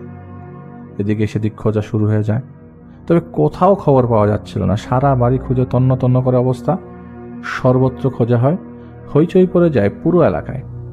সারা এলাকাবাসী খুঁজে পায় না বাচ্চাটাকে। বসাক পরিবারে নেমে আসে শোকের ছায়া। এরপর থেকে অসীমের বোন লক্ষ্য করে তার ননদ ও শাশুড়ি আগের থেকে আরো বেশি ভালোবাসে। মোট কথায় তাকে মাথায় তুলে রাখে। এইদিকে আজকাল অসীমকে বাসায় অতটা দেখাই যায় না, কেমন যেন অন্য মনস্ক হয়ে আছে। নেশার মতো চোখ, পাগলাটে স্বভাব, গালাগালি করার মতো অবস্থা, নিজেকে তাদের মনসা ভগবান বলে দাবি করা ইত্যাদি চলছে। আর বলে, এই কায়া আমি পছন্দ ধরে গেছে। কায়া মানে শরীর, ভোজপুরিতে শরীর মানে কায়া, কায়াকে বিসর্জন দিতে হবে। আজকাল বাসক পরিবারের আশপাশে বেশ সাপ দেখা যায়। বসাক পরিবারের মাঝরাতে বড় বড় রাজহাঁস দেখা যায়, যা এলাকার বাসী অনেকেই দেখেছে। একদিন রাতে অসীমের বাবা দোকান থেকে বাড়ির দিকে ফিরছিল। তাদের দোকান থেকে বাড়িতে আসার পথে ছোট্ট একটা জঙ্গলের মতো পড়ে, জঙ্গলের মতো, আর তার পাশেই মনসা ঠাকুরের ঘর। সেদিন অসীমের বাবা যখন বাসার দিকে আসছিল, তার কানে একটা শব্দ আসে। শব্দটা তার মনে হচ্ছিল কেউ খুব মজা করে রসালো কিছু খাচ্ছে। সেটা দেখার জন্য তিনি ভালো মতো লক্ষ্য করে দেখে সেখানে কেউ বসে একটা কিছু খাচ্ছে। অসীমের বাবা কৌতূহল নিয়ে একটু সামনে যায়। সামনে যেতেই সে দেখে এটা অসীম, একটা শিশু বাচ্চার কাটা মাথা, যা শরীর থেকে সম্পূর্ণ আলাদা। সেটার একটা অংশ অসীম খাচ্ছে। এমন সময় অসীম তার বাবার দিকে ঘুরে তাকায়। এই আধারেই অসীমের বাবার চোখাচোখি হয়ে যায়। তবে অসীমের কোনো রিয়াকশন নেই, নিজের মতো করে সে বাচ্চাটার মাথা খাওয়ায় ব্যস্ত। এসব দেখে অসীমের বাবা নিজেকে শান্ত রেখে চুপ করে কিছু না বলে সেখান থেকে চলে আসতে থাকে। তার আর বোঝার বাকি নেই যে অসীমের উপর কিছু আছে, কিছুর উপর প্রভাব আছে, কিছু অসীমের উপর ভর করেছে। কিন্তু এই যে ঘটনাটা, এটা সবাইকে তিনি কিভাবে বলবেন? কারণ এই ধরনের ঘটনা তো সবাইকে বলা সম্ভব না। তিনি কি বলবেন অসীম এরকম একটা জঙ্গলের মধ্যে একটা শিশু বাচ্চার মাথা, যা শরীর থেকে আলাদা করা, মাথাটাই খাচ্ছে? এটা বলা যাবে না। কি তাহলে পরিবারের, গ্রামের সবার চাপে তখন তোপের মুখে পড়তে হতে পারে। তবে এখন অসীমের যে অবস্থা, তাতে ওর সামনে একা যাবার সাহস নেই অসীমের বাবার। অসীমের সামনে এখন কেউ যেতে পারছে না। তিনি ভয়ে ঘুরে চলে যাবে ঠিক সেই সময় পেছন থেকে ওই যখন বাচ্চাটার মাথা খাচ্ছিল, অসীম খেতে খেতে বলে, भगवान लोगों को ऐसा ही कुछ नहीं देता, वो हिस्से में कुछ तो चाहता है, और गरीब तो हिस्से में खुद को विलीन कर देता है। ये विलीन का ही एक हिस्सा है। তুই যা ভাবছিস তা তো ঠিক, তুই যেটা পরিকল্পনা করছিস এর মাসুল পুরো গ্রামবাসী দিবে। তুই আমার দাস হয়ে যা, তোকে এই গ্রামের প্রধান করে দিব। জবাবে অসীমের বাবা বলে, আমাকে একদিনের সময় দাও, আমি চিন্তা করে জানাবো। অসীম তখন বলে ওঠে, এখানে ভাবার কি আছে, তুই শুধু বলে দেখ, এই গ্রামকে তোর হুকুমের গোলাম করে দেব। যাবে অসীমের বাবা বলে, তারপরেও এত বড় কিছু একটা জিনিস চিন্তা করে করাই ভালো। এ কথা বলতে না বলতে তাড়াতাড়ি করে সেখান থেকে সে চলে আসে।